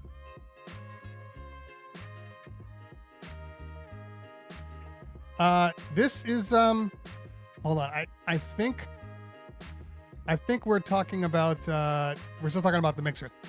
The Force, yes and no. While I agree with what you're saying that different DJs will use different things. I don't think there's a difference between a battle DJ and a club DJ that's not an EDM DJ. Okay, because I know that a lot of EDM club DJs prefer, they don't even like crossfaders. You know, they just want to have just, you know, faders the entire time. Remove the crossfader completely. That's fine.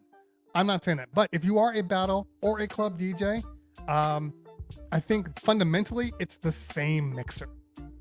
You know, and it always bothered me when I say things like, you know, why isn't the mic on the top? And they're like, it's a battle mixer. You don't want the mic knob on top. Is it really in the way?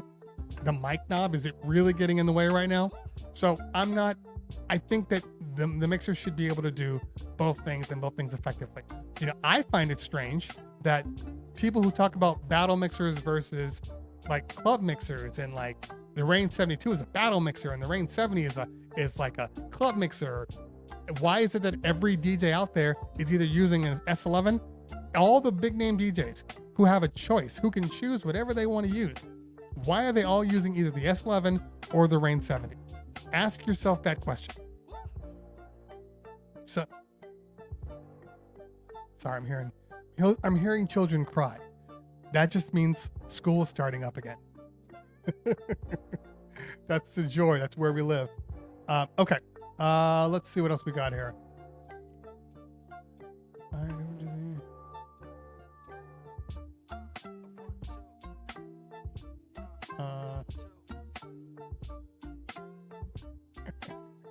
I didn't say that the S9 wouldn't work. I'm saying, technologically speaking, the S9 is limited without the separate pads, without little things like this that make a mixer, without separate pads, without silent cue. Yes, you can still use the mixer. I'm not saying that. I'm saying that if you are in the market to buy a mixer, don't buy a mixer that's already outdated, unless you're getting a ridiculous deal on it. That's all I'm saying, Cut Up.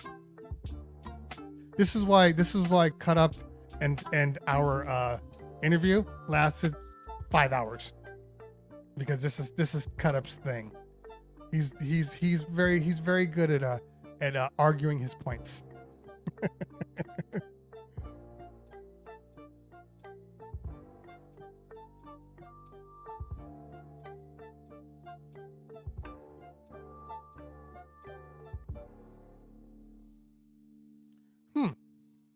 The only thing I can say about the 72 is the routing, the effects routing.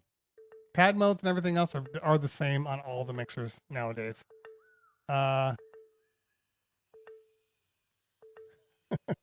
Mixmaster, what's going on, man?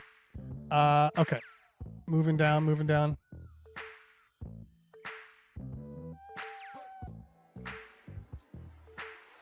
Yeah, I get it. And look, if you are on a 72 right now, I would not tell somebody to sell your 72 and then move to an S11, because anybody that's bought the 72, invested time in the 72, learned its quirks, learned to work around the quirks, you're fine. You're fine. Wait, Bizone, you don't like the Mac 4 fader? Now, I never understood silent Q. I can't even talk to you guys right now. Okay, let's show real quick why it's important. But I'm gonna say this. So I did the Reloop Elite review, and my favorite part of the Reloop Elite was not the mixer. It was the Innofader crossfader. The Innofader makes great crossfaders. Now the Mac 4 fader is good, but the Innofader is definitely buttery. The only thing that I would miss, not that I really mess with the tension too much, but once you move to the Innofader, you can't adjust the tension without popping open the panel again. So that's my only issue. But is it an amazing fader? Yes. They were supposed to send me one. I still haven't gotten it yet. I got to follow up with them. Okay. Silent Q. How do I explain silent Q in a way that makes sense? Okay, let's pop something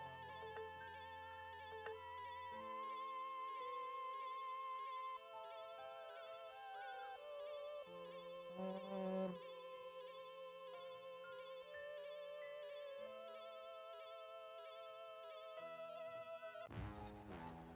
Okay, so all right, not that these are on the same tempo. So let's say, for instance, you have a song. Get rid of some comments here. Okay, so let's say, for instance, that you have a song playing on this side, right? And let's say that for whatever reason, in the song, in your routine, you need to play this song and jump to like the next part of this. Got it?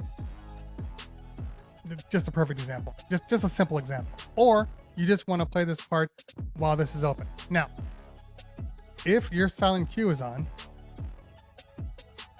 you can keep the fader open and do all the things you need to do without having to worry about me pressing these two buttons and then opening the fader, because this is what it'll sound like if I have to open the fader and press the cue button. I got to do something like this, and you might hear a weird thing. Or let's say I want to go here, and I got to hit the cue point. So there's a little bit of a delay there. Okay. Now, could it be done easily? Of course. I'm not saying that this is the end all, but if my fader's open and I have silent cue on, I can just hit the button and the song will start when I'm ready. So let's show you what it looks like. It's kind of like a glorified mute button, but it's a little better than a mute button because it's waiting for you to, it's waiting for your action before it does anything. Okay. So once I hit silent cue, it's now on mute. Then when I hit the cue, it unmutes. Now, I know I'm saying this a little weird, because I'm just not thinking about exactly what I'd want to do with it right now. But usually speaking, when I'm DJing and I'm doing something with this side, maybe I'm doing a loop roll or something like that, and I'm affecting this side of the buttons, in order to have this ready and hit this loop roll effect and drop the cue point, it adds a little bit of an issue. So having to be able to keep this open just makes a nice clean transition. And that's just one way. But there's a lot of different ways to use silent cue. But once you start using silent cue, it's really hard to not use silent cue, like really hard. So I'm a big fan of silent cue. And that was probably a poor example because it was literally me just doing it off the top. And I don't want to play any copyrighted music because, well, then this whole thing gets demonetized. So that's why. Okay.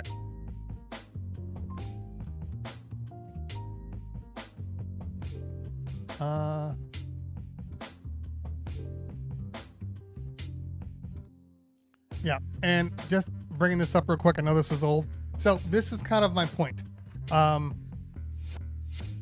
The mixer you should be able to use the mixer without having to think too much about what you're doing in order to use it effectively. The S9, straightforward. The S11, even with all its technicalities, all its technical and detailed stuff, very straightforward. If you never wanted to touch the screen, you wouldn't technically have to touch the screen. That's the key. Even with effects and stuff like that. With the 72, there's more involved. You definitely have to learn it. And maybe that's the issue, because you have to learn it. Okay. I do not have a single video about non-Mac OBS. I'm working on getting a PC, a Mac PC, because I do want to give a actual, like, legitimately educated review of it on there. So I'm working with my guy. It's just taking a little longer than I would have hoped. But I'm sure it'll happen sooner or later.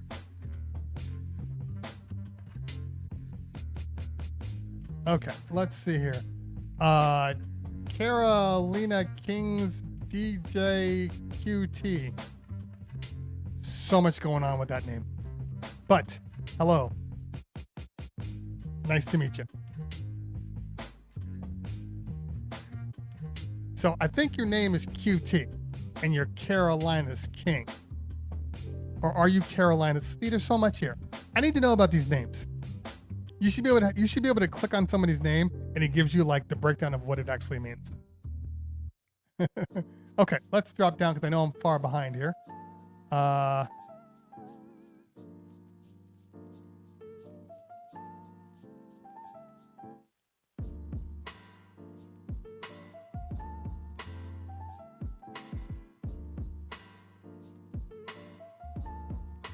was hoping you were going to use VDJ. Why?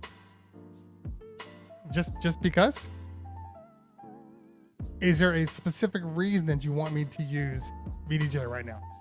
Art One Funk Box, what's going on, fam? Good to see you.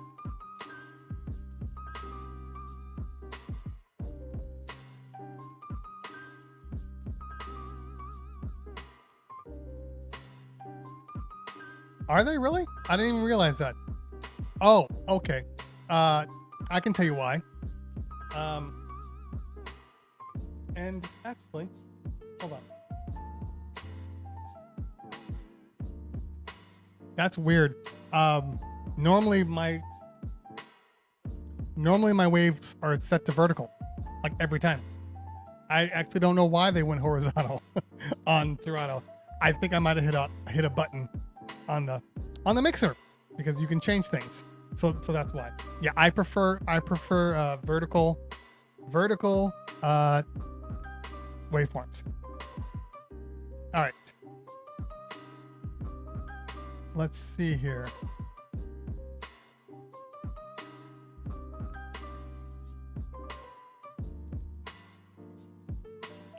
I can say 9 times out of 10, this all has to do with a setting in your virtual DJ settings that's probably saying allow auto tempo to kick in, the master tempo. Usually speaking, it's always some little quirk that you just have to turn off. But you know what, to be fair, I do like virtual DJ. I do. I don't have an issue with it. But for the review portion of it, I definitely wanted to be able to use this. You know what? It's curious. I know Virtual DJ works with the 72. I have not tested Virtual DJ with the 72 yet. I should probably do that. Metaspin in the house. What's going on, girl? Yeah, I don't like them horizontal because I think they take up too much space. And when you're using them in Rekordbox, the horizontal takes up a lot of space, like a lot, and it messes with cue points and everything. So I prefer it that way. Okay. We were all lurking. I was lurking on Meta last night when I was working on some stuff. I have found myself lurking a little more. I don't know why. Sometimes I just want to hear good music and not say anything. You know, you still get my follow, so I'm cool with that. I mean, you still get my stream numbers. I just prefer it to be that way. Special J, I said this earlier. I don't typically use beat grids. I started using beat grids because I've been doing some Serato Studio reviews and tutorials, I should say. And several songs that I was using were like live instrumentals or piano players singing. So I needed to use my beat grids, so I had to adjust. But besides that, I don't typically use beat grids. Oh, that's why I changed it. That's why the waveforms were horizontal, because I was doing beat grid edits. That's why. Flaves. I feel like Flaves has asked this question before. Flaves has a phase question. Say that 42 times. There's nothing wrong with phase. I use phase all the time. These are loners. This setup is a loner. Okay. When I'm done with this, I'm back to my PLXs and my phase. I don't have a problem with phase. And once phase goes HID mode, I think most people won't have problems with phase either. It's interesting though. It'll be interesting to see what happens with because the 12s have HID mode, but they also went RCA for DVS mode, which I prefer and don't prefer at the same time. Because I was having quirks with the USB mode, RCA mode, DVS mode on the 12s was much better.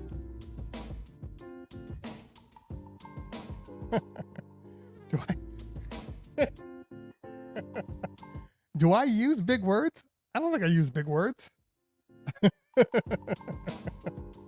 No latency whatsoever. If there is, it's minute.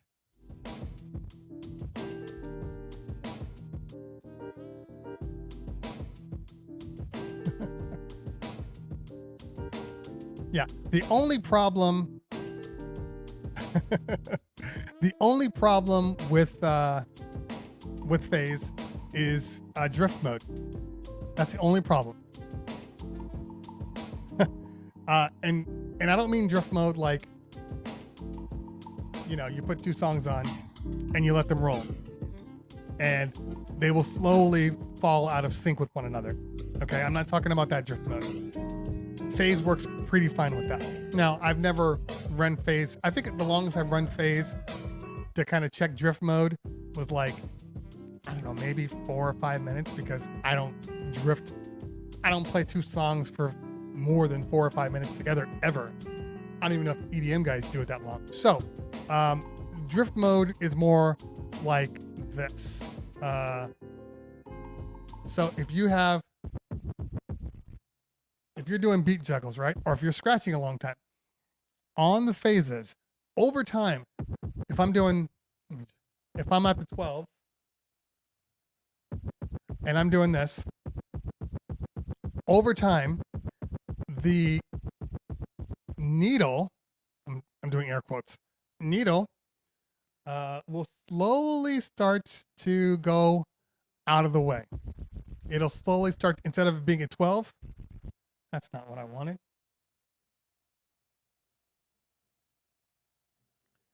Instead of being at 12, the start of the waveform might be, 12:30 or 1 o'clock. 1 o'clock's extreme, probably more like 12:30. On occasion, sometimes it's like 11:30. So that's the drift over time if you're doing stuff. So specifically with like a beat juggle, if you're doing and I'm sitting down, so this is almost impossible. If you're doing a beat juggle and you're going back and forth, and you're going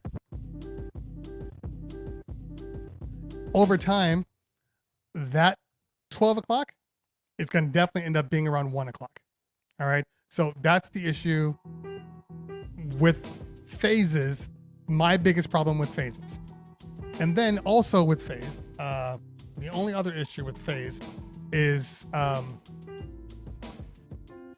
I find that once they go HID mode, this won't be an issue, but they're still slightly out of sync as far as if they're both sitting at the 0 pitch on like your turntables, and they're at 0 pitch like so. If you put both of them on 0 pitch, you might have one that's off by like 0.2 or 0.3. Now they've circumvented this a little bit. Okay, that might have been a little bit of a big word. They've circumvented that a little bit by allowing you to kind of do a false sync with one or the other, and then they'll kind of talk to one another. But every so often they still have issues. Now, but I wouldn't trade that. I wouldn't trade that for needles again. I like needles. I don't like replacing needles. I don't like making sure that my needles aren't worn out or that there's dirt under my needles or there's super vibration or something's bumping the table. Like, I don't miss any of that. So I will gladly take over. I will gladly keep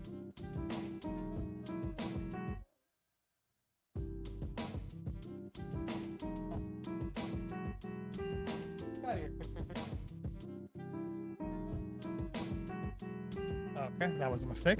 So I would gladly use that. Okay. Can you turn off beat grids in Rekordbox? I'm sure you can.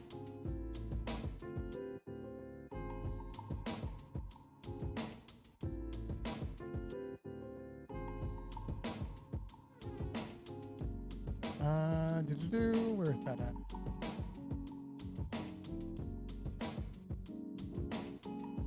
It is hard to see because the thing is way too far from me right now. I'll have to look into that one. Because I can't really see it because it's too far away. Okay. Let's see here. What's the next question? DJ Vinyl Touch says, what's your take on torque differences when using super OEMs versus Techniques? I have audio Technique AT1240s, and I find when I have to go back to using Techniques in a club, that's normal. That's normal. For instance, I have the PLX 1000s there. Okay, the PLX 1000s have a higher torque, so I prefer the higher torque. It's just easier from releasing. If anybody uses turntables and they use 1200s, depending on which version you have, all the way down to the MK2s, you know that they are heavy, and you might have to do a little more, pushing when you're releasing on a Technics 1200 versus like a high torque PLX 100 or like even the Stanton, ST 150s or any of those. So on a normal turntable, you might have to push it along a little bit, okay? But on maybe your PLX 1000s, you do more of a release. So if you're used to DJing that way, and then you move to the club, and the club only has, some shitty MK2s with jacked up tone arms, it's definitely going to affect you for a minute. But I find that it only affects you for like, I don't know, maybe, 5-10 minutes, and then you kind of get used to the feel again, and you're fine. The biggest thing that affects me is not even that, the weight, because there's weights on different turntables. It's not having the plus 16, because I like using plus 16. Even if I don't go up to plus 16, my brain is a little more used to using it. Like right now I'm on plus 8s, whatever. You can trick your brain again, but I prefer plus 16. So going from a always using plus 16 to a plus 8, now you have to like change your brain a little bit, as far as song choices.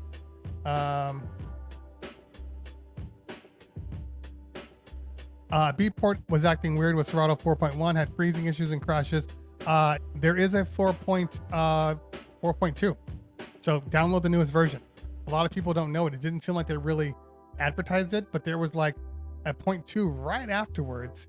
For one thing that fixed. So Scratch Bank for the S11 is a specific feature built by Serato and by Pioneer. Okay.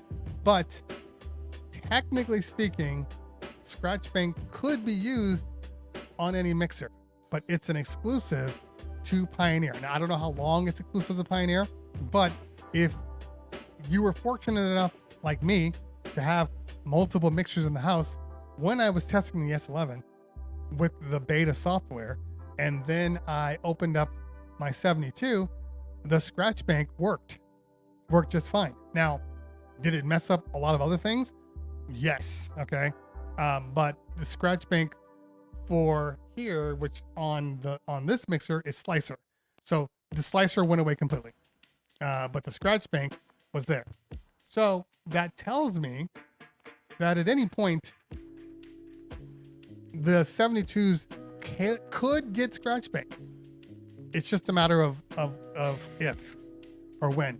Yes, but 4.2 did fix the issue. So you said it. So you answered your own question. You didn't even need me. Do you control your lights using the phase frame analysis in Rekordbox? I don't use the RB DMX1 DMX interface. No, if I'm going to use anything, one of the reasons I have a sound switch here, somewhere over here, that I'm not using right now. but I also use Light Rider for my own DJ sets when I'm DJing out and I have my own little private gigs.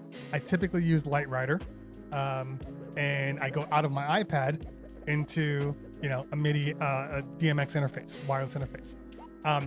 Currently, right now, as you can see with these lights right here, I am testing the Ape Labs system. But I do need to use the phase system too, because I've heard really good things about the phase update. So that's it. But look, Rekordbox DMX controller, Sound Switch DMX controller, they're both doing virtually the same thing. But I have not used it. I've only seen it at NAMM. It looked like it worked really well, but I don't want to be locked in to any one thing. So if I buy a DMX, a Rekordbox interface, I have to use Rekordbox to control my lighting. Okay, so that's a problem for me. I need it to be something that can be used in multiple platforms. So that means I can use it in Serato. I can use it with Denon. You know, I think Sound Switch even works with Virtual DJ. It just doesn't work with Rekordbox. So Sound Switch makes more sense.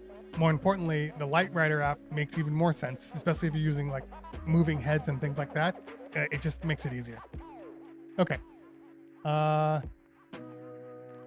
am DJ Fuego. You're late. I answered this in detail. Maybe somebody else will help him. But do I prefer either one? I can't really answer that. I can say the S11 is a great mixer and the Rain 70 is a great mixer.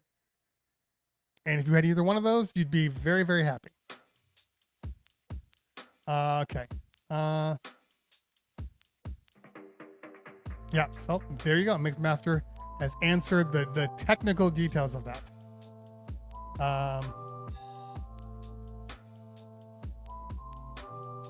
Yeah, this is key. This is key. This is the one thing about the 12s.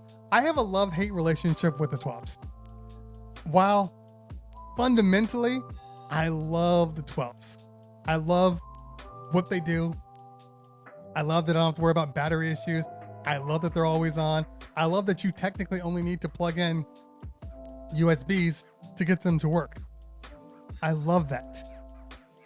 However, the 12s are quirky, to say the least. They're quirky.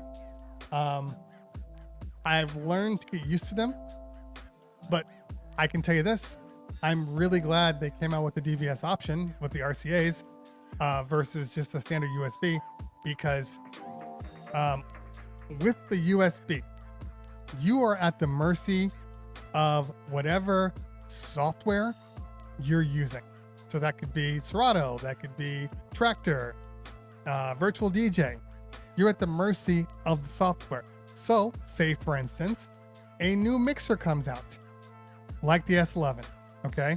And then you load in the update, and all of a sudden, your Rain 12 start acting weird, and Rain says, don't update to the new version.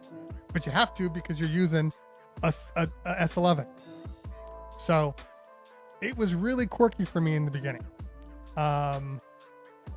Really quirky.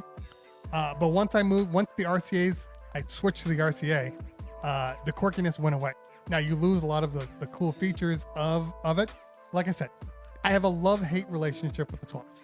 If somebody told me the 12s are all you could use forever, I'd be fine.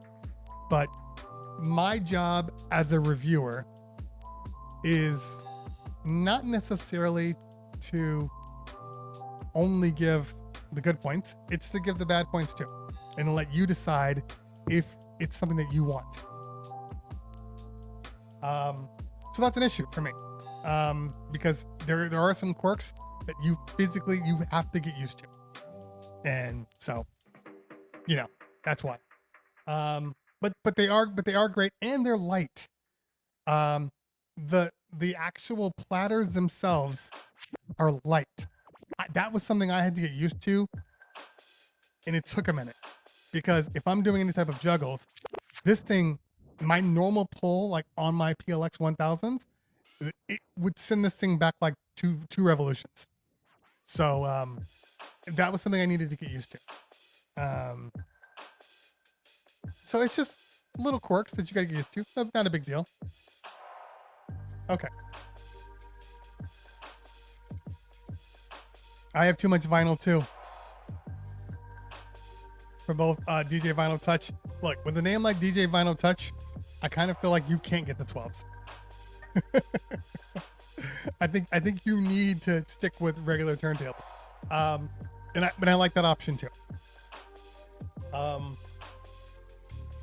But I have vinyl sitting here, and it's not just for looks. Sometimes I do like to play on my vinyl, but the same argument can be made if you were only a phase DJ. And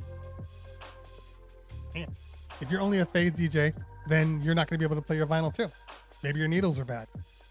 What I will say this though. I love, and it's a weirdly freeing thing when there are no tone arms and you can touch anywhere on the decks. That's a weirdly freeing feeling. I think more people need to feel that, because you automatically just kind of think that your hand's going to touch the tone arm, especially when it's getting closer to, like, you know, the center. That's weird to me, but you get used to it. And then you're like, this is great. I love this. Hate. Oh, I got to put this in my cons. Hate the acrylic records. Hate. They feel weird. And, I don't want to say that they hurt, but they don't feel natural. The grooves are, it's just, they're weird. They're weird.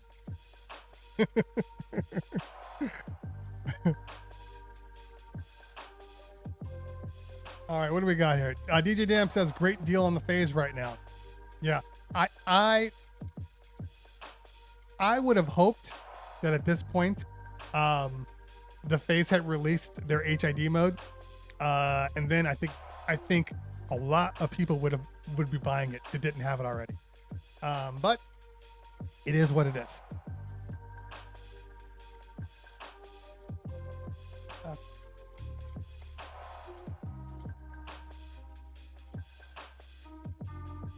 Jono in the house. What's going on, fam? Good to see you. Good to see you.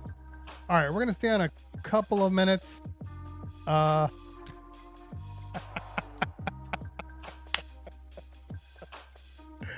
it that obvious? Was it that obvious? Yeah, you got to. You got to. I think today I might do a pop-up. I might open up the virtual DJ. I hear virtual DJ does really good on killing bugs. On both the Rain 72 and the Prime 2 that's coming out. So I think I'll open up virtual DJ and check it out. Okay. Vinyl Touch. That is an excellent question. For the time being, I know for a fact that it's only Serato. So if, but I guarantee you, look, nobody's stupid enough to believe that a company like FaZe would just get into bed with Serato, knowing that there are other DJs using different software. So at a certain point, they're definitely going to do that. Okay. I said this earlier, Philly Beat. For whatever reason, I don't use the looping on the 1000.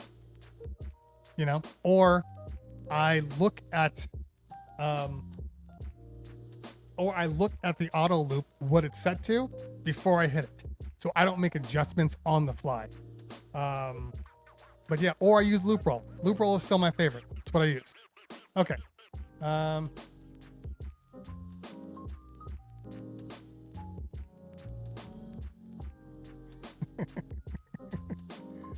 get that.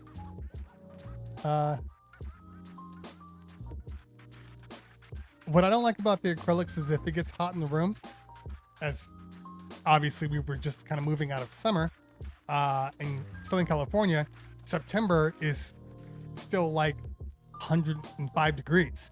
So when your fingers start to sweat, you can no longer use your vinyl. It's your acrylic, I should say. It's the weirdest feature. It's the weirdest issue. Pro DJ. So is it better? No, it's not better to get any of these. Oh, okay. So for all of you that don't know, you can use your 12s via USB with the S11, the Rain 70, or the 72, and they will work just fine out of the box. So don't even worry about that. But all three of them will work. So that's up to you which one you decide to use. And like I said before, 72, if you haven't seen my Rain 70 review or my S11 review, check it out on YouTube. The Rain 72 review will be out hopefully by the end of this week. If not this week, it'll be out on Monday. But I have the Rain 12s coming first and then the 72. Okay. It's anything else?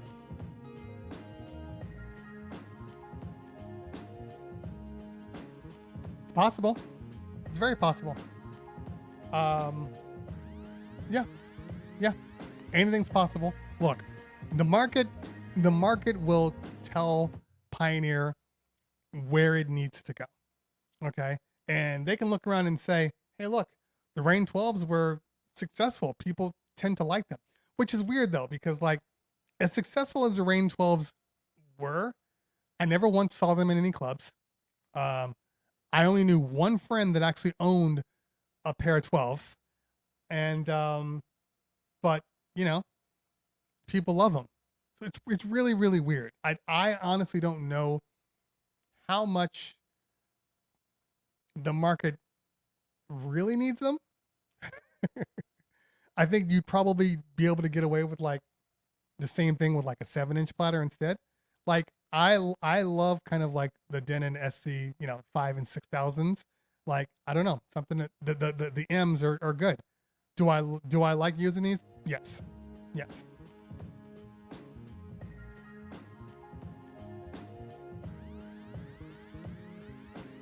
Well, we will have to wait and see, Special J.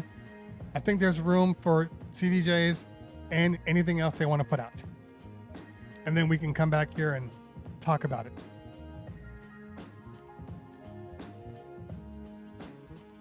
Yeah.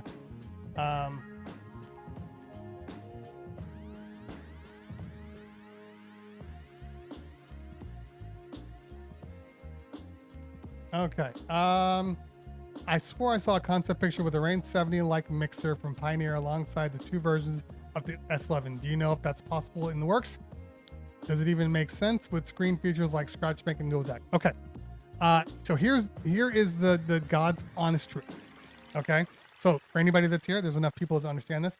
If I knew or didn't know anything, it wouldn't matter because I have an NDA with Pioneer. So there's absolutely nothing I can talk about or discuss with future products, future betas, any of that stuff. So, we'll see.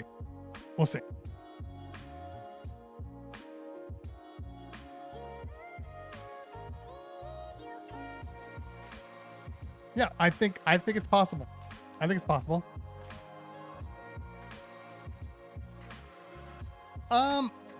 This is an interesting one because I think that just like cell phones, once you get to a certain layout and design, it's kind of hard to make drastic changes to it. So they can be subtle, but anything too much, and you risk kind of alienating your fan base.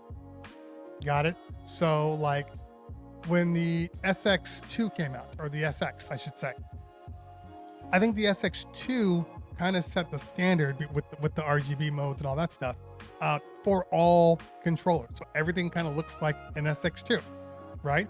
And then your DDJ 1000 came out, and then I think that kind of set the standard. And now I have a feeling that there's going to be a lot of like DDJ 1000 type variants out there. I wouldn't be surprised if Denon at some point releases something very similar, just because that's kind of where the market is. I mean, think about this. If you look at what's selling the most, and it happens to be like the DDJ 1000, if you're a competing company, the odds are either you try to compete or you go completely different. Got it? And most people don't want to go completely different. I mean, you can release products like, the Denon Prime Go, which are so different that you won't even be comparing the two. But right now, there is no comparison match for what the DDJ 1000 is, in my opinion. There's a whole bunch of like SX2 and SX3 matches out there, but there is no DDJ 1000 match.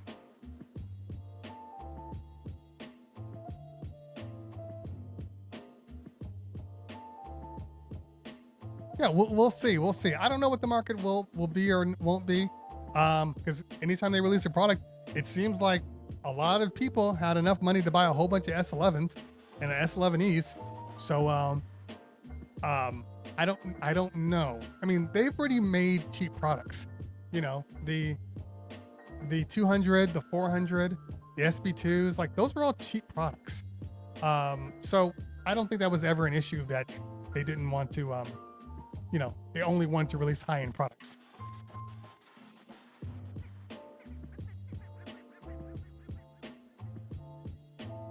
The SD 5000s are good, which I thought I said. They're good. The SD 6000s are good. What's the best motorized platter to date? Well, there aren't that many. There's the 12, so the SD1000. There's the Newmark, which I don't even know if you can compare that. That's really it. I mean, I think probably the most accurate are going to be the 12s.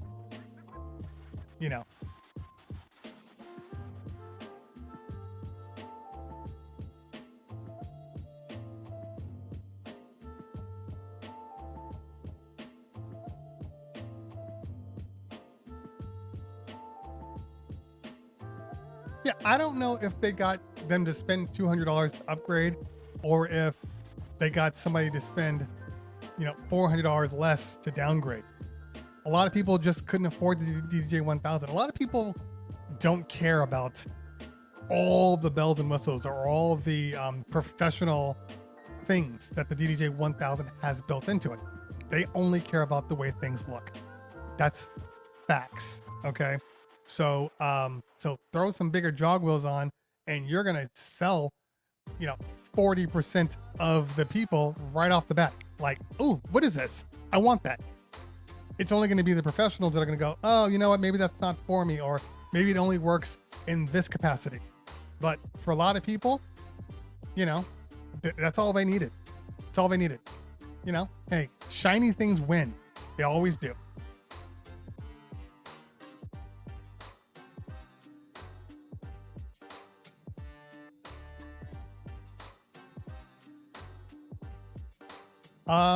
Yeah, I mean, look, I don't mess around with storage space.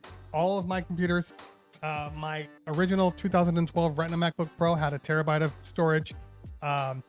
This 16 has 2 terabytes of storage. I don't mess around when it comes to storage. The more, the better. You can get the most you can afford, and then if you need to spend a little bit more, spend a little bit more and upgrade the hard drive even more. I'm not a big fan of external hard drives for mobile people. If it's stationary, whatever. But if you're out in the go or you're in a high traffic area, I don't like external hard drives. But that's just me. I know tons of people that use them. I've just had bad experiences with external hard drives. All right, let's see here.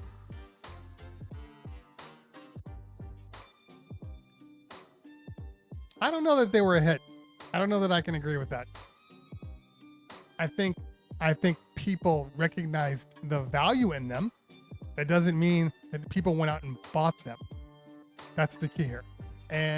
But with the DVS mode, with the RCAs built into it now, I think it's a better situation. If you're going to buy any of them, buy the MK2s. Definitely buy the MK2s.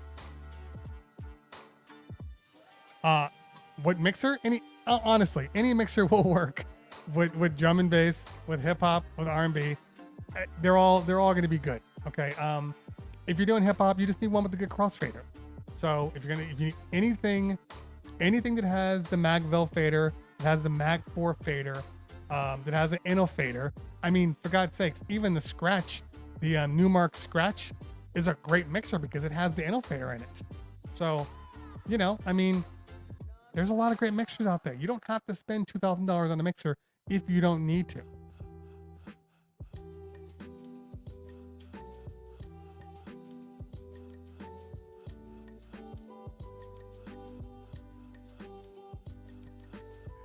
Now, the DDJ 800 has a lot of really, really good features. And one of the features that I love about the 800 is it has the feedback reducer. And for whatever reason, it's like one of the only controllers that have the feedback reducer built in. The 1000 and the SRT don't have it in there.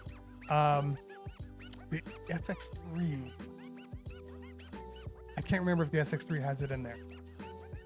I don't think it does. I think it just has higher output. It's weird that that's the only one with the feedback reducer. But yeah, the 800 is a good controller. I mean, it's Rekordbox only, so that's one thing.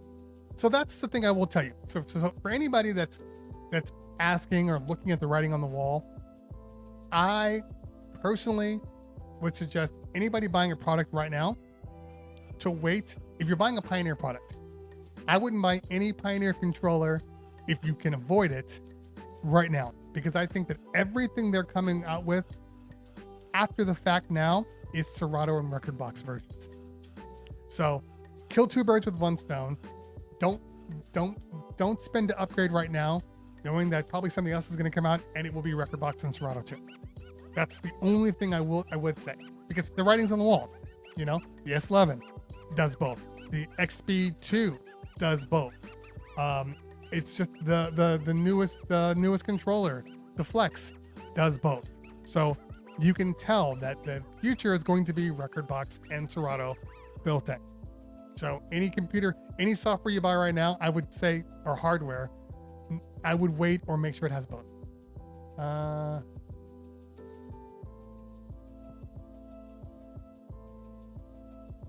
I'm a little curious at how you could have latency problems with cheaper turntables, because turntables technically have nothing to do with phase. I mean, you could put phase on a bicycle wheel and they will do the job. So I don't think it was necessarily the turntables that were causing the problem, but probably just phase causing the problem, in all honesty, as much as we probably don't want to hear that. Not feedback producer, feedback reducer. So for instance, if you have a microphone and you walk in front of a speaker, cheaper or high impedance systems like the SX2, notorious for kicking out feedback left and right, because you had to turn up the microphone in order to get it to a level that made sense on the system. So the more you turn up a microphone, the more possibilities that if you walk in front of a speaker or if the speaker's close to you, you get a feedback. It's basically a feedback loop. The sound from the microphone goes back into the mixer, and the speaker goes out of the speaker back into the microphone, and you get this kind of feedback loop. You get this high-pitched feedback. Okay. With the reducer, it has a software, basically a software limiter built in. So it reduces the feedback reducer, hence the name. A good mixer under $500 new. How much is this? The Newmark Scratch. I would probably say that one. You could try to get a used. I mean, there aren't. It all depends on what you're using, hardware-wise, software-wise, specifically software-wise. Because Rekordbox has, what is that, the 450 and the 250, and they both have Magville faders on them. But probably the Scratch is probably your best choice.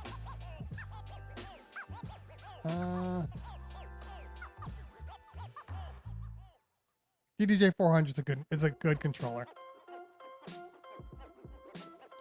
Okay, so this is the gray area. Okay, the gray area between when you should buy something and when you shouldn't buy something. The reason why you guys forgot about Mixars is because they're out of business. And I have a hard time telling anybody to buy anything from a company that no longer exists. Did they make a good mixer? Yes, but they are out of business. Okay.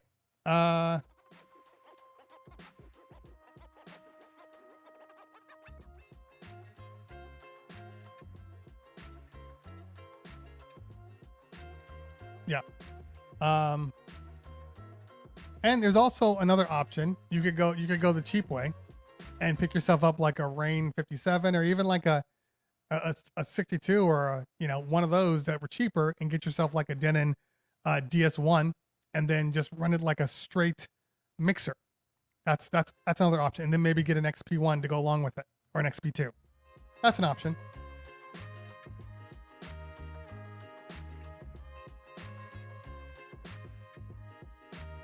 Okay.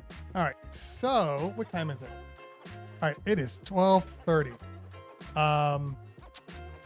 We might have to start thinking about rating somebody. Now, let's see. Did I answer? We'll be back on Wednesday. For anybody that doesn't know, we were back. We'll be back on. I'm working on getting Nico Perez from Mixcloud on. He's already said he wants to do Wednesday. So hopefully we can get Nico on Wednesday afternoon. That Wednesday is an afternoon. We go after Tweak Music Tips at around 12 o'clock. So be around for that because that should be a really, really cool feature.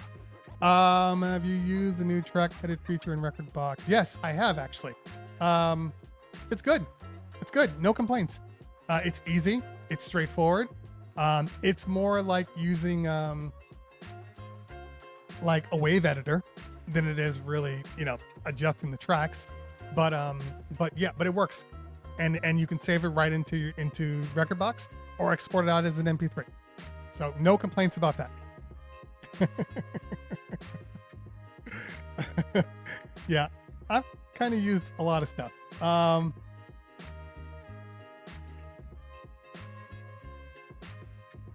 What do you think about the new social presence being in clubs? Is there a place for streaming in clubs? I think there's going to have to be, because you're going to have to convince a lot of people that you exist again.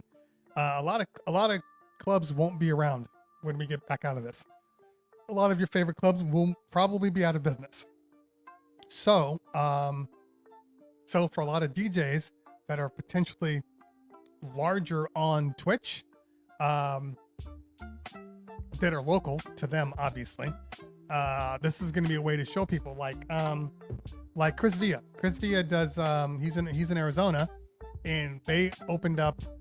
I think it's like Cobra Arcade or something like that, and they opened up. So he streams now. He streams the club. Kind of let people know that yes, we're back in business now. There's going to be another lockdown. I just believe that. That's just where we're going to be. Okay. All right. Last couple of questions. Don't know if you answered this, but I have 112. Where the hell did that stupid thing go? 112 and a reloop turntable. I'm thinking of using phase and replacing the 12 with another turntable. Would you recommend doing that? Well, that's interesting. I guess the question would be, which one do you use more of? Because that's a very interesting question. If you don't have a lot of records, and the 12s are going to stay at your place, and maybe you use phase when you're out and about, I'd probably say pick up another 12. If you already have a 12. But I mean, you have to tell me what you use. If you're using any type of vinyl, I would say go with another reloop. Okay.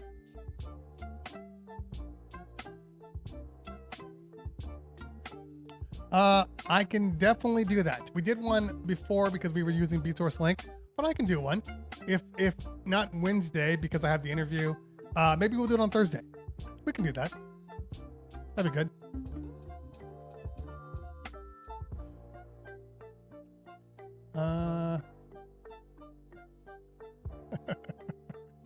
You know, I do sleep. I just do a lot of thinking. And I do a lot of testing. A lot of testing. That's why, which I didn't talk about today, but it's actually in the topic. Because I've been doing so much testing, I have found that I haven't been doing enough actual DJing. And so I had a couple of sets. I did one for I did Tweak Music Tips on Friday, and then I did Direct Music Services on Saturday. And my direct music services mix was good overall, but just mistakes. Couldn't hear stuff. Scratching sounded like BS. And I realized after the fact, because the song selection, all that stuff was on point. But because I haven't been practicing, like legitimately practicing, I've only been testing, not practicing. Everything else about my mixing has been off because I haven't been practicing. Practicing is so important. So important. I mean, even if you can only give yourself, 30 minutes to practice every day, just making sure your hands are doing what they're supposed to be doing, because your hands, you have muscle memory, but your hands can forget. And when you're scratching, when you're doing things like that, there's intricacies that your hands will do that you can forget. So yeah, practice every day. Big Scully in the house, what's going on, fam? But because I've been testing everything and doing all the things and shooting reviews and doing Serato studio videos and all that stuff, I just haven't had time to practice. And I recognized it when I was DJing. And there's nothing worse than knowing, this could be so much better, but it's not, because even if I wanted to, my hands aren't going to do what I want them to do.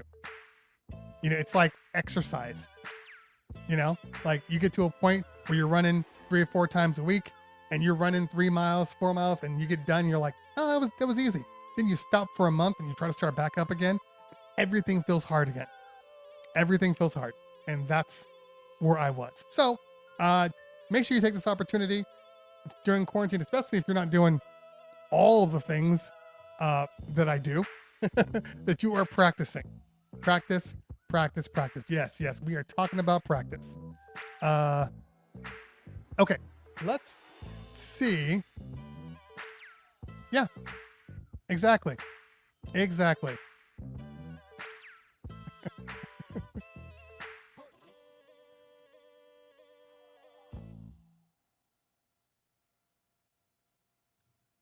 Thank you so much. Appreciate that. Yeah, I try usually when my house gets too loud, I'm like, all right, I gotta go DJ for a little bit. But I haven't loved my setup, and that's also affecting me. It's weird. I know. Okay. All right, let's see who is on Twitch today. Let's see. And remember, we're back on who's on Snapback today? So stick with me until we do this raid.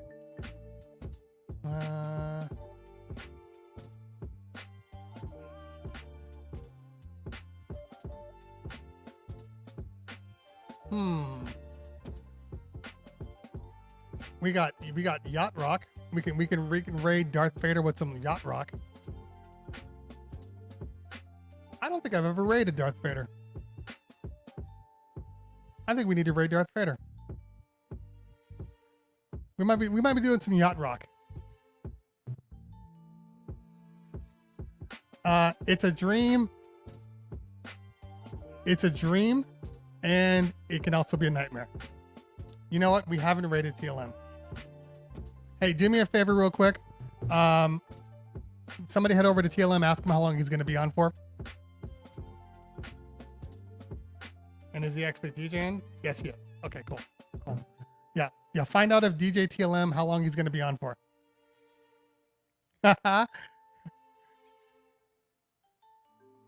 Yeah, we'll have to raid Darth. I got to return the favor because I know TLM raids me.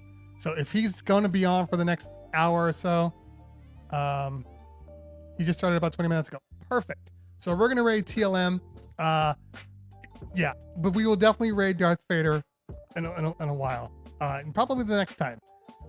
Okay, so if I didn't answer anybody's question today, party like a mother. Next time. See, this is one of the reasons why I never really ask anymore. I just raid because I get this weird complex. Like I'm really sure-handed, steady. Like I know what I want, but if I throw the option out and somebody gives me like 2 different options, that's when I fail badly. Oh, you know what? Maybe next time. All right. So, but let's go head up TLM right now. Let's do that. Why is he coming up in my stuff?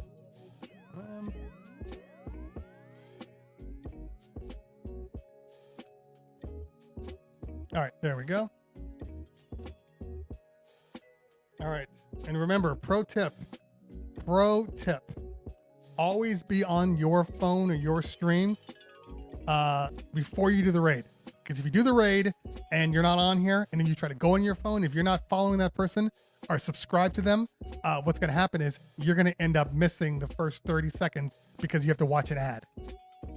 About 30 minutes more on TLM. That's okay. I got to return the favor.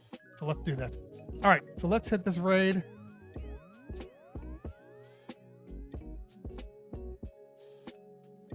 All right, but thank you guys for hanging out with us. TLM is dope. He's an old school hip hop head. You've seen him on YouTube. The man knows what he's talking about. He's super, super dope. All right, y'all. So, guys, always a pleasure. I'm not going to be on tomorrow. I will be on Wednesday afternoon, 12 o'clock. We will have Mixcloud's CEO, Nico Perez on, and then Thursday we'll probably do another tech session unless I get one more person on. So we'll see. All right, y'all. Been a pleasure. Might do a pop-up later on today. I still got to test out. So maybe I'm going to do a pop-up with Virtual DJ. We'll see. All right, y'all. Meta, Mulberry, Lady Beats, Ed Lava. Hey, guys. Thanks all for contributing today. I appreciate you. We'll see you soon. Peace out.